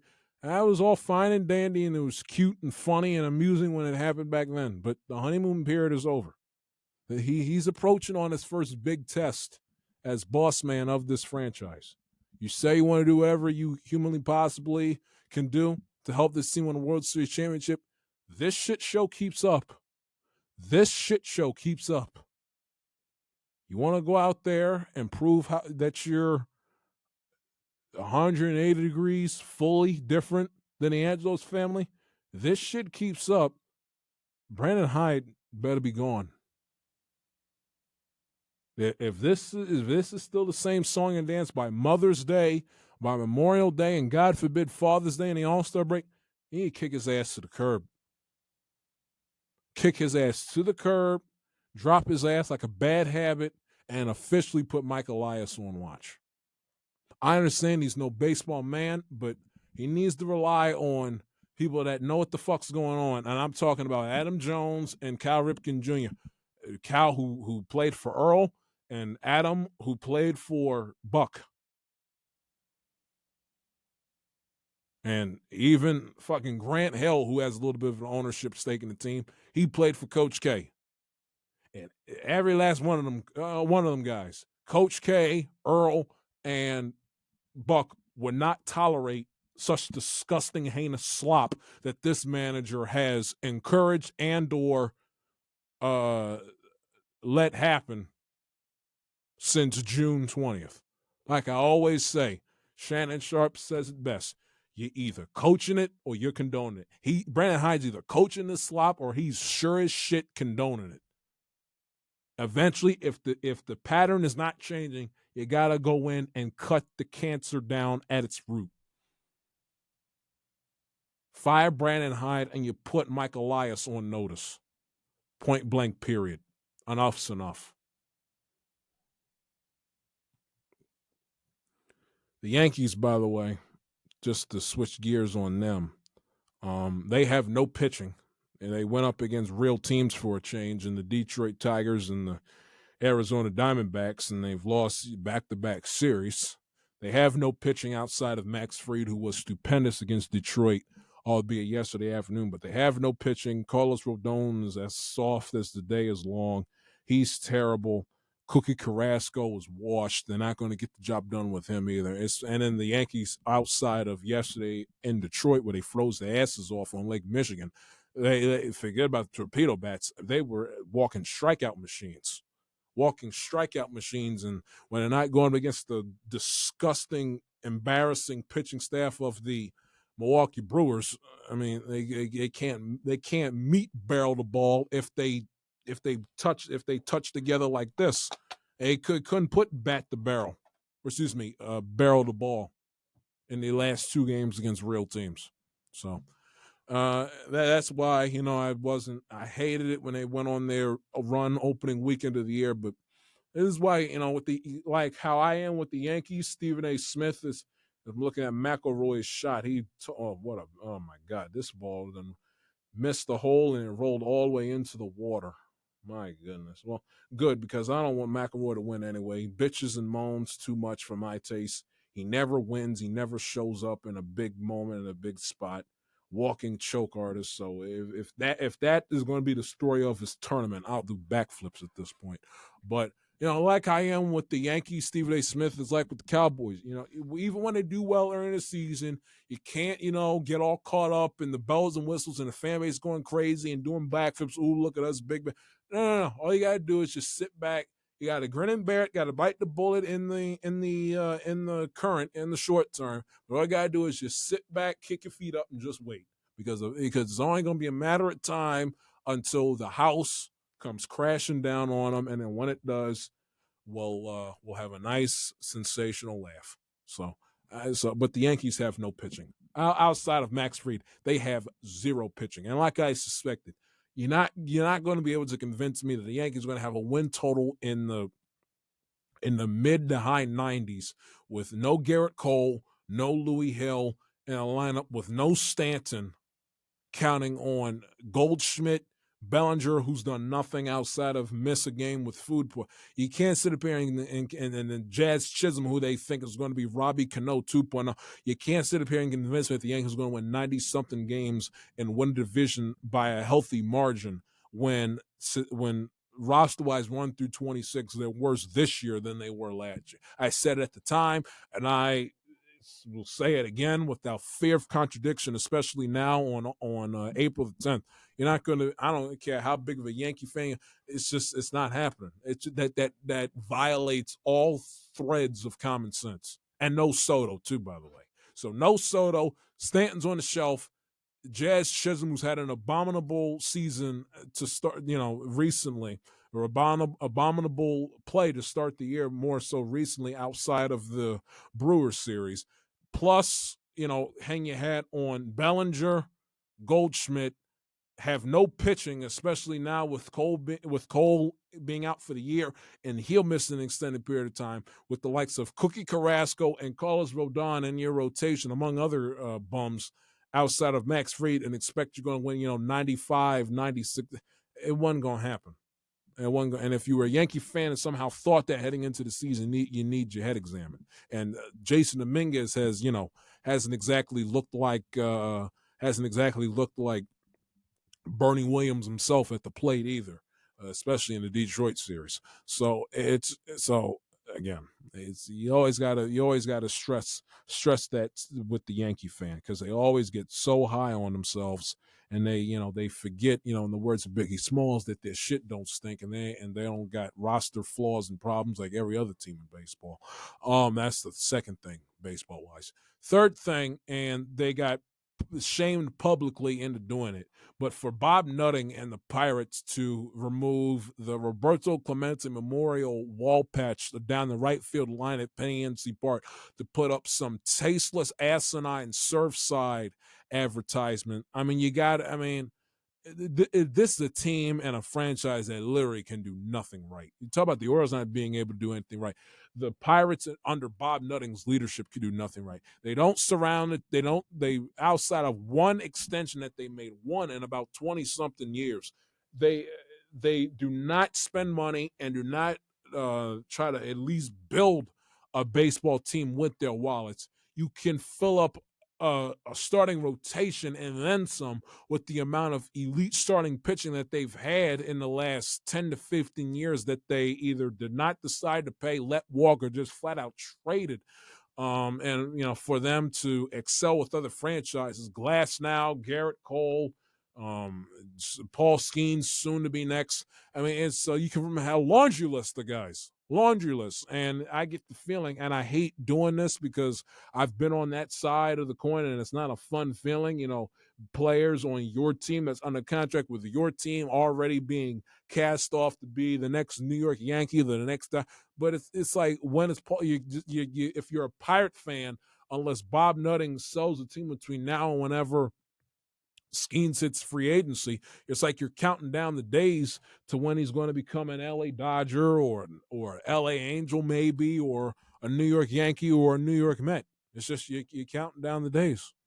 And it's sad. They got one of the best starting pitcher in the National League, and up there with Tariq Skubala is one of the best starting pitchers in the game of baseball, bar none.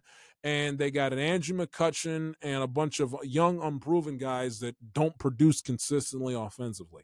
It's sad. It really is sad.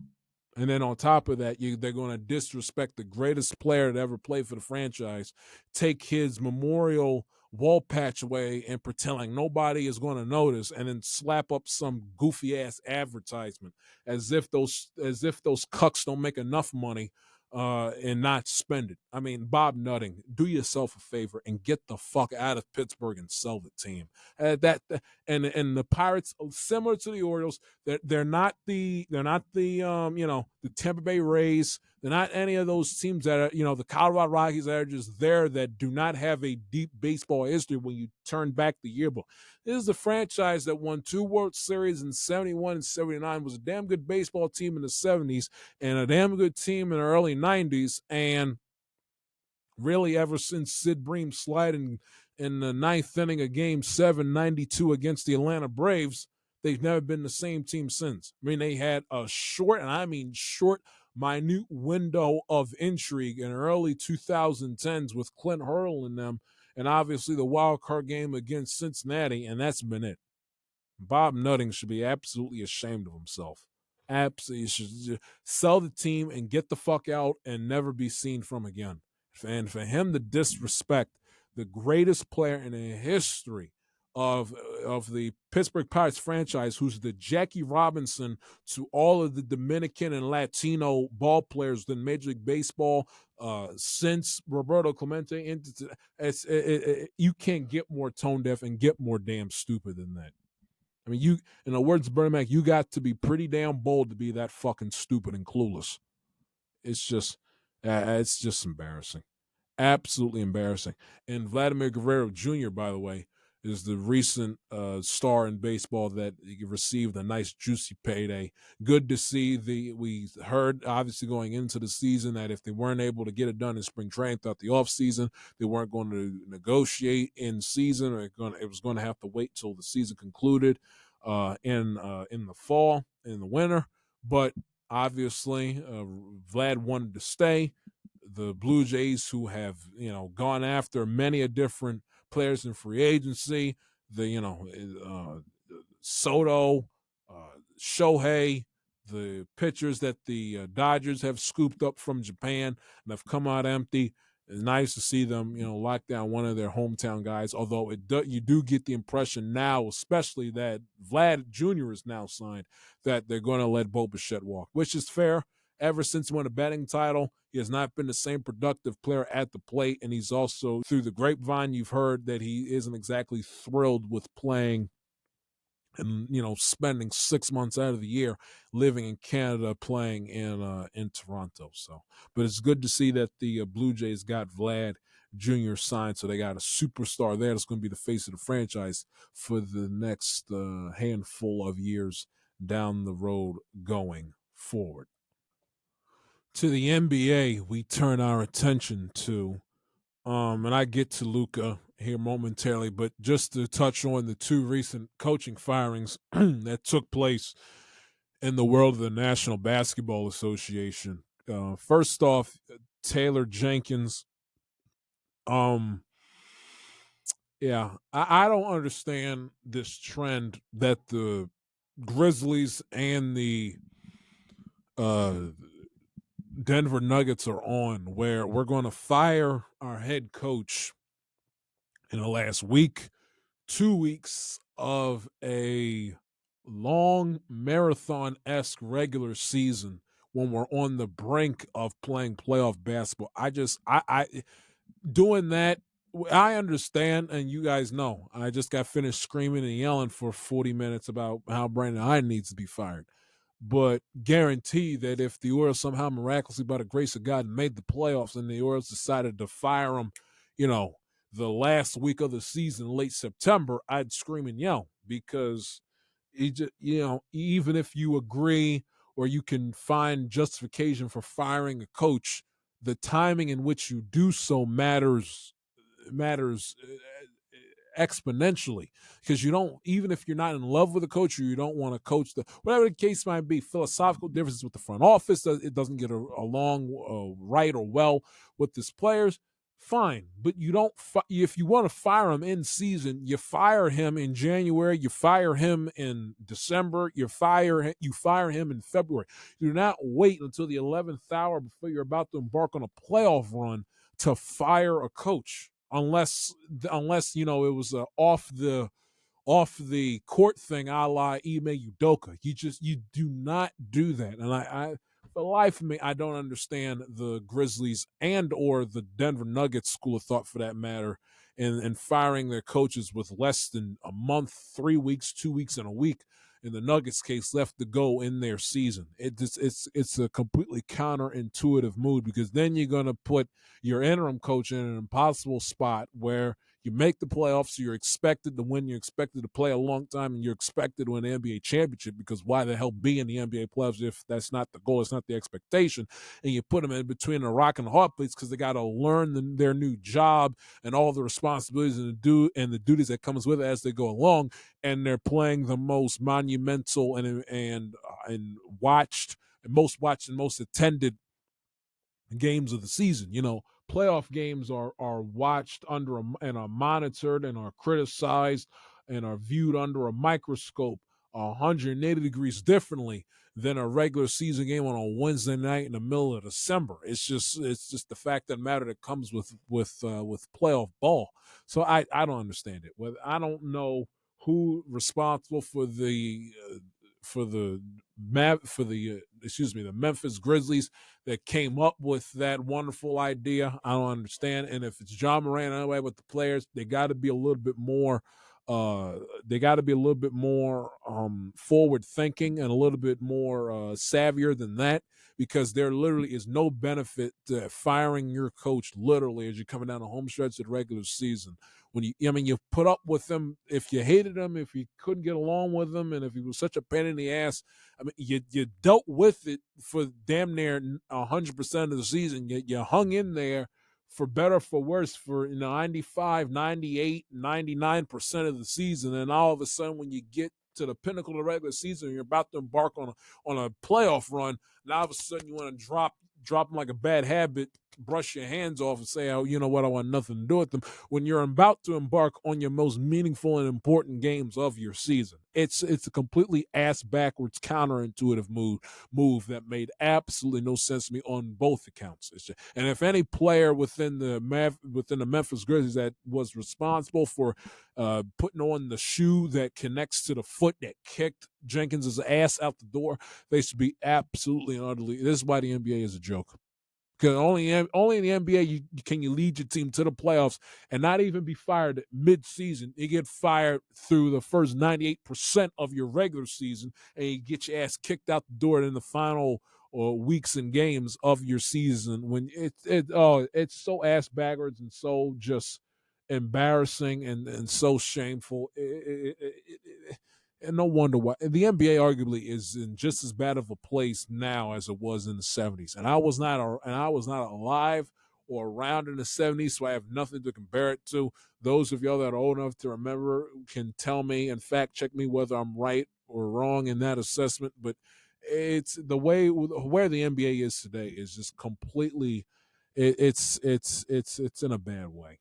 In a bad place, and more phases and in more windows than just one. It really truly is ridiculous. It is. And that Michael Malone getting fired, I guess because the players in the Denver Nuggets didn't like the fact that he had to basically go out of his way to give Russell Westbrook preferential treatment. This is a guy that won the NBA championship, a short 22 months ago or thereabouts. It's just and it's crazy. You take a look at all the NBA head coaches that have won championships since 2000 and let's just say since the turn of the new decade. You want to go 19 with the Raptors with what's his name?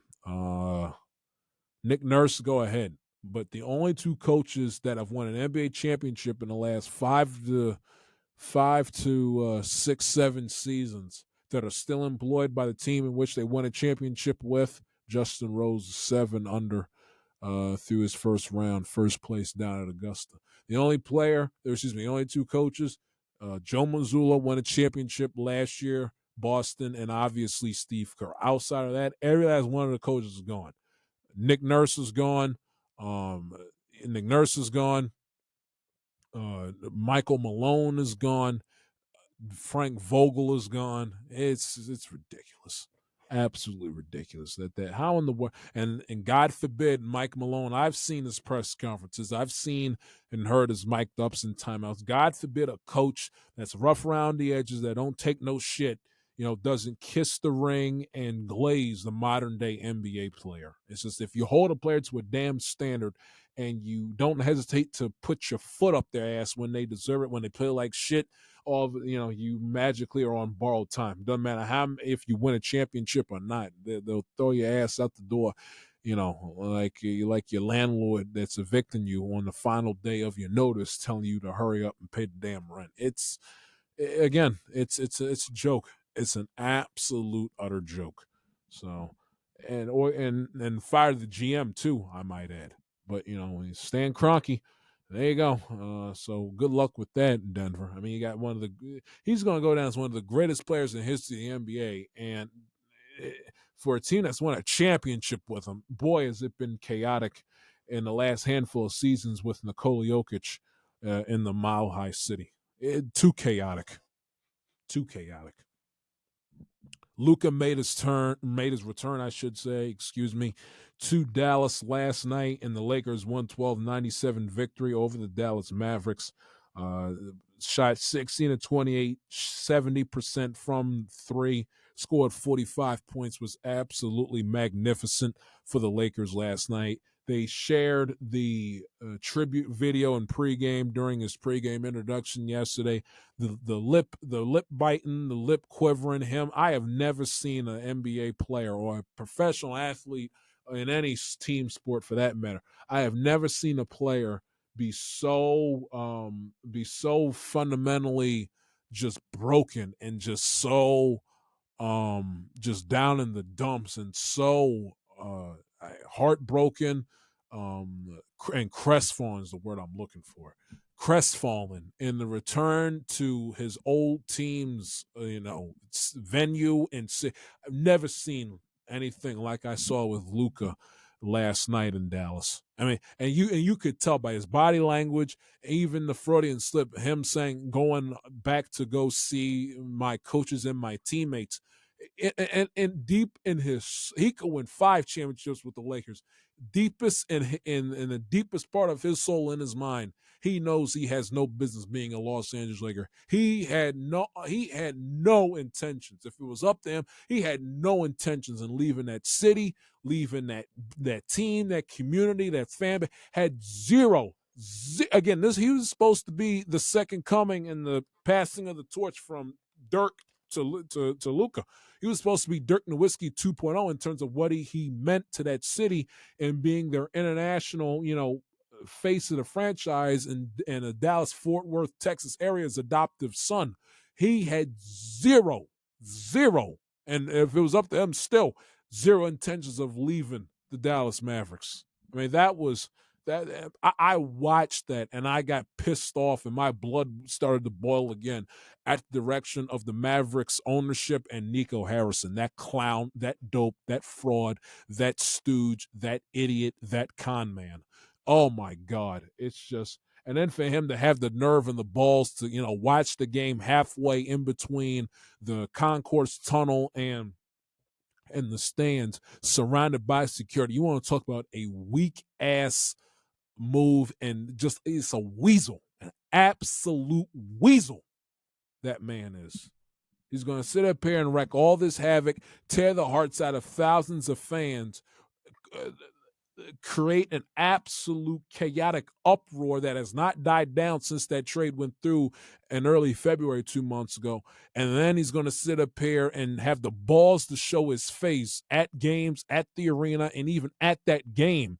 And even when they played the Lakers the first time in Los Angeles back in March, for him to, and then be bold enough to show his face, yet make sure he's all protected so he can, be easily protected and hid, if things get hairy out of a situation he created, that's as weak and as soft as it gets. Luka, obviously, read you the stat line. Never had an NBA player put up those numbers or better in a game. 45, 8, 6, 4 steals, made 7 threes, a plus minus, if you care about that stat, of plus 26. That's just, my heart broke for him watching it last night. It really did. And honestly, there needs to be an NBA or FBI. Somebody needs to investigate whether or not that move was made, league collusion to get the Lakers watchable and worth a damn and to increase their likelihood of winning an NBA championship, or Nico Harrison just needs to be thrown out on his ass, and like they did back in the biblical days, put him up on a hill somewhere and just just throw tomatoes at them in lieu of the practice of stoning somebody. Instead of, no, it's not that big of a deal, no life or death in terms of stoning a man to death. But he should, somewhere in the state of Texas, Galveston, San Antonio, or in front of the arena, or at midcourt in the arena, down somewhere, they need to get him in front of the masses. Make sure nobody comes in with no weapons, no rocks, no knives, no guns, but just give him nothing but tomatoes, and they just throw tomatoes at his ass. Because he deserves some good old-fashioned biblical type shaming for that move. I saw it in my anger, my frustration, and my annoyance at him and the Dallas Maverick organization got reignited watching that last night. He had no intentions of leaving. And in a perfect world, he should still be there. He loved Dallas. Dallas loved him back. It's just that is the thing about sports. I said, earlier to begin the show about how the Cinderella team, the Cinderella team, the Cinderella story doesn't always walk out victorious with the national or the league-wide championship, and that's part of the beauty of sports. This Luka Dončić situation is one of the things about professional sports that pisses you off and bothers you to your core. This is part of sports that pisses you off the most. Part of sports that makes you hate it, because him being a Laker, how it went down, and him just being a Laker in general, not right. Not right. Golden State had an absolutely inexcusable loss, by the way, to the San Antonio Spurs. Harrison Barnes, of all people, hitting a game-winning jumper late to win the game. And the idea that Draymond Green all of a sudden has smooth-talked his way into being a Defensive Player of the Year favorite is just, again, the laundry list of things that's wrong with the NBA, it'd take your breath away if we actually had a physical list of everything wrong with the NBA. This Draymond Green somehow smooth talking and manipulating the media into him being somehow the favorite for Defensive Player of the Year is number on is item number 635 at this point. And you notice if you watch the game, San Antonio had no problems attacking Draymond Green defensively at all last night. You saw that too. But again, my God, Draymond Green defensive play in what universe? In what universe, man? And then lastly, in terms of the NBA, and we touched on it earlier in the season, the Knicks are frauds. They're now 0-9 against the top three teams in the NBA. Finished the regular season winless against the Boston Celtics. Had a disgusting turnover the other night. This was in their Tuesday night overtime loss, 119-117 against the Celtics. Porzingis came in, dropped 34, 8 of 13 from three, couldn't miss, was absolutely sensational offensively on Tuesday night. It's just par for the course with the Knicks. You want to root for them. They're a likable team for the most part, but they got no grit. They got no grit, no toughness. They can't beat good teams. And one like that, the Boston Celtics played a perfect game either. Jason Tatum left, didn't make all three of his free throws when he got fouled from beyond the arc, and had an opportunity to make all three to give the Boston Celtics a lead and missed one of them and hit a great shot, got OG Anunoby, on an island leaning, with making the game-tying three to force overtime. But, this is just not a good basketball team. Brunson missed a 25-foot three with a minute to go in the overtime period. It's just, and Karl Anthony Towns couldn't make his free throw earlier in the overtime with 2 minutes and change to go. It's just, missed an 11-footer with 3:14 to go. He had the turnover with the game tied at 107 with about 4 minutes to go in the overtime.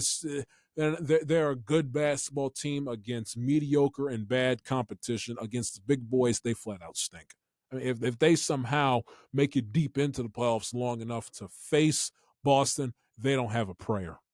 They do not have a prayer. This is not a championship level basketball team. They just aren't. Karl Anthony Towns, you can have him. Mikal Bridges, you can have him. They're 0-9 against the top 3 teams.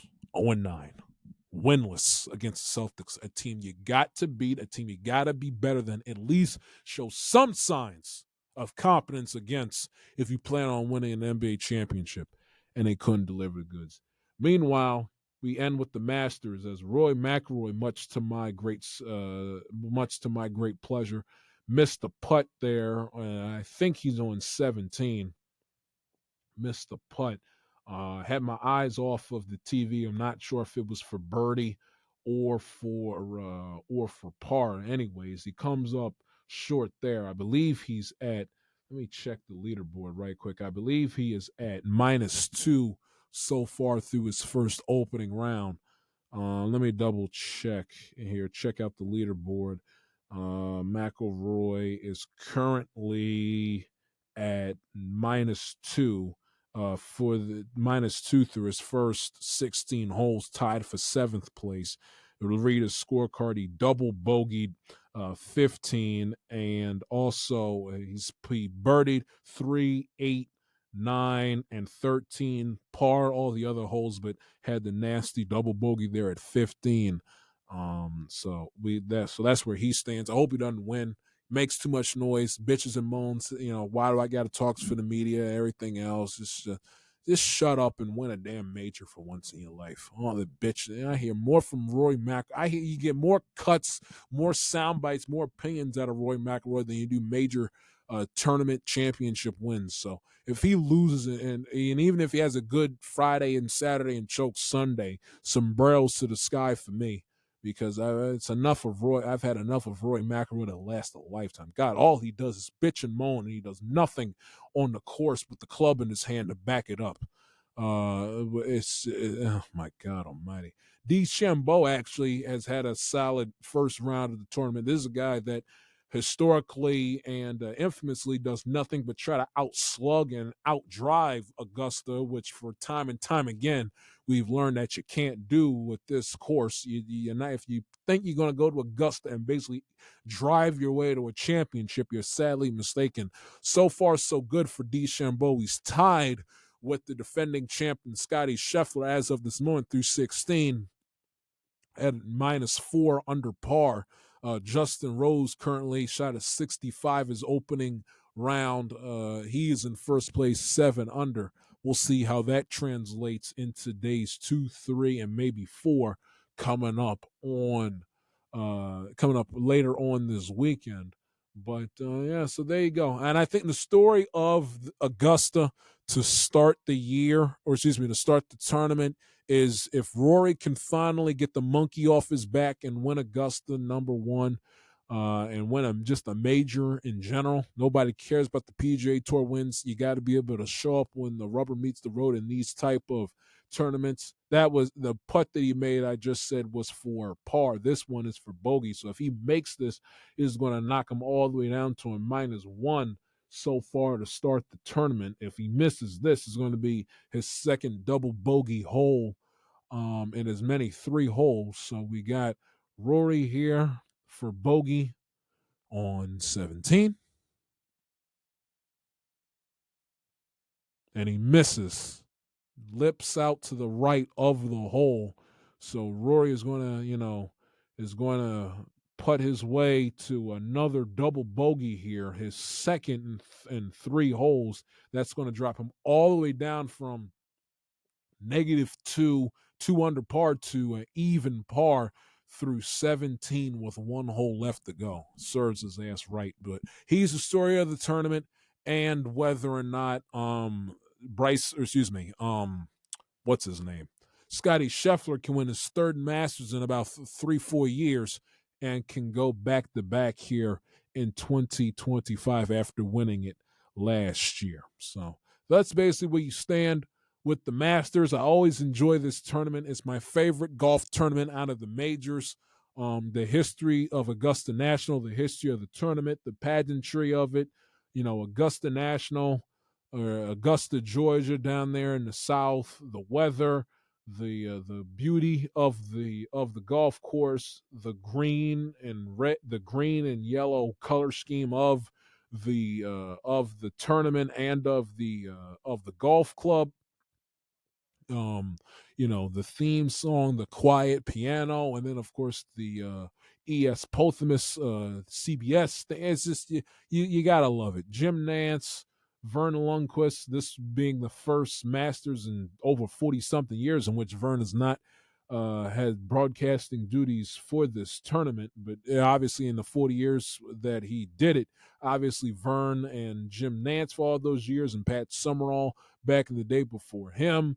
Just how can you not love it? If you are a casual golf fan up to the diehard, how can you not love this? The pageantry, the history, the memorable moments, the memorable shots, the memorable final day, those memorable Sundays at Augusta, coming down to the wire with the championship there on it. It's just, if you like golf in any shape, way, or form, it's impossible to hate this tournament and to not like it and to not watch it. Whether if it's as background noise, if you're going about your daily activities on the first 2 days on that Thursday and Friday, and then obviously it's appointment weekend television there, those Saturday and Sunday afternoons in early April. It's nothing like it. Kickoff to the golf season, and for those of you all that play golf continuously or regularly, it motivates you to go out there and hit a golf ball and go out there and play around in golf if you can, because the weather around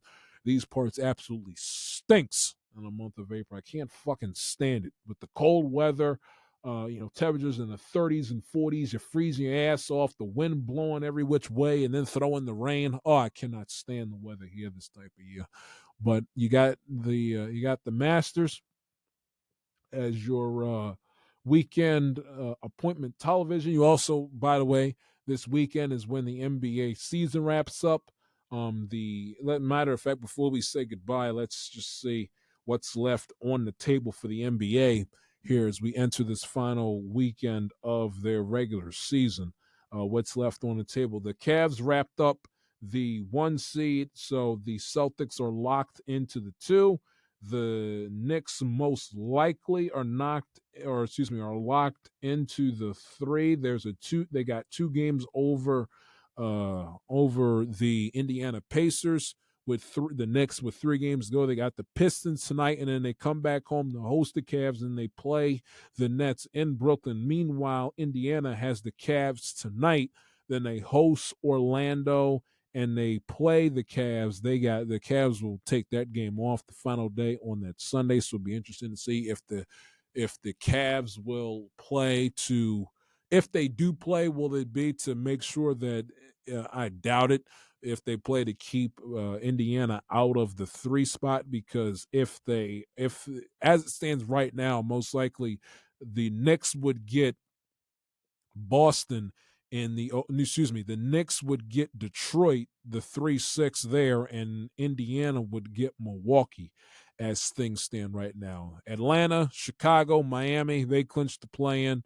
Orlando they currently clinched their division, but most likely are going to be a play-in team, as weird as that sounds, as the 7 with 3.5 games separating them and Detroit between the 6 and the 7 seed in the Eastern Conference. In terms of the West, obviously Oklahoma City clinched the number 1 seed there for the Western Conference playoffs. The Lakers currently hold a 1-game advantage over Denver and the Clippers for the 3 seed compared to the 4 and 5, where the Clippers and the Denver Nuggets currently hold as of this moment, and they currently hold a 1.5 game advantage over the Memphis Grizzlies for the 6. 2 games over Golden State, who currently is the 7th, would be in the play-in tournament right now, who is 2 games back of the Lakers. The Lakers clinched a playoff berth, so it looks like by virtue of tiebreaker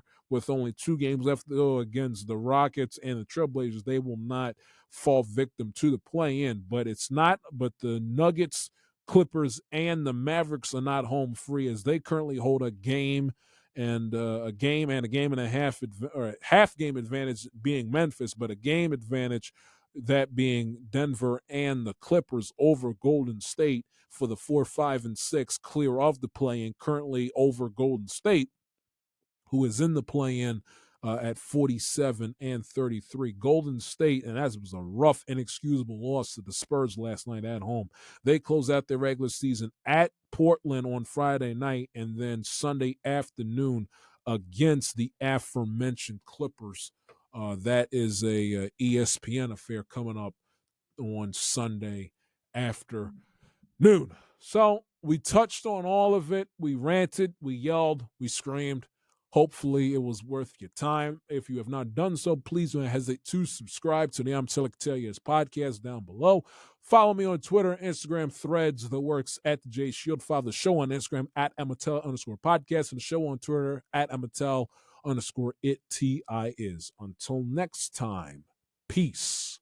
We are gone.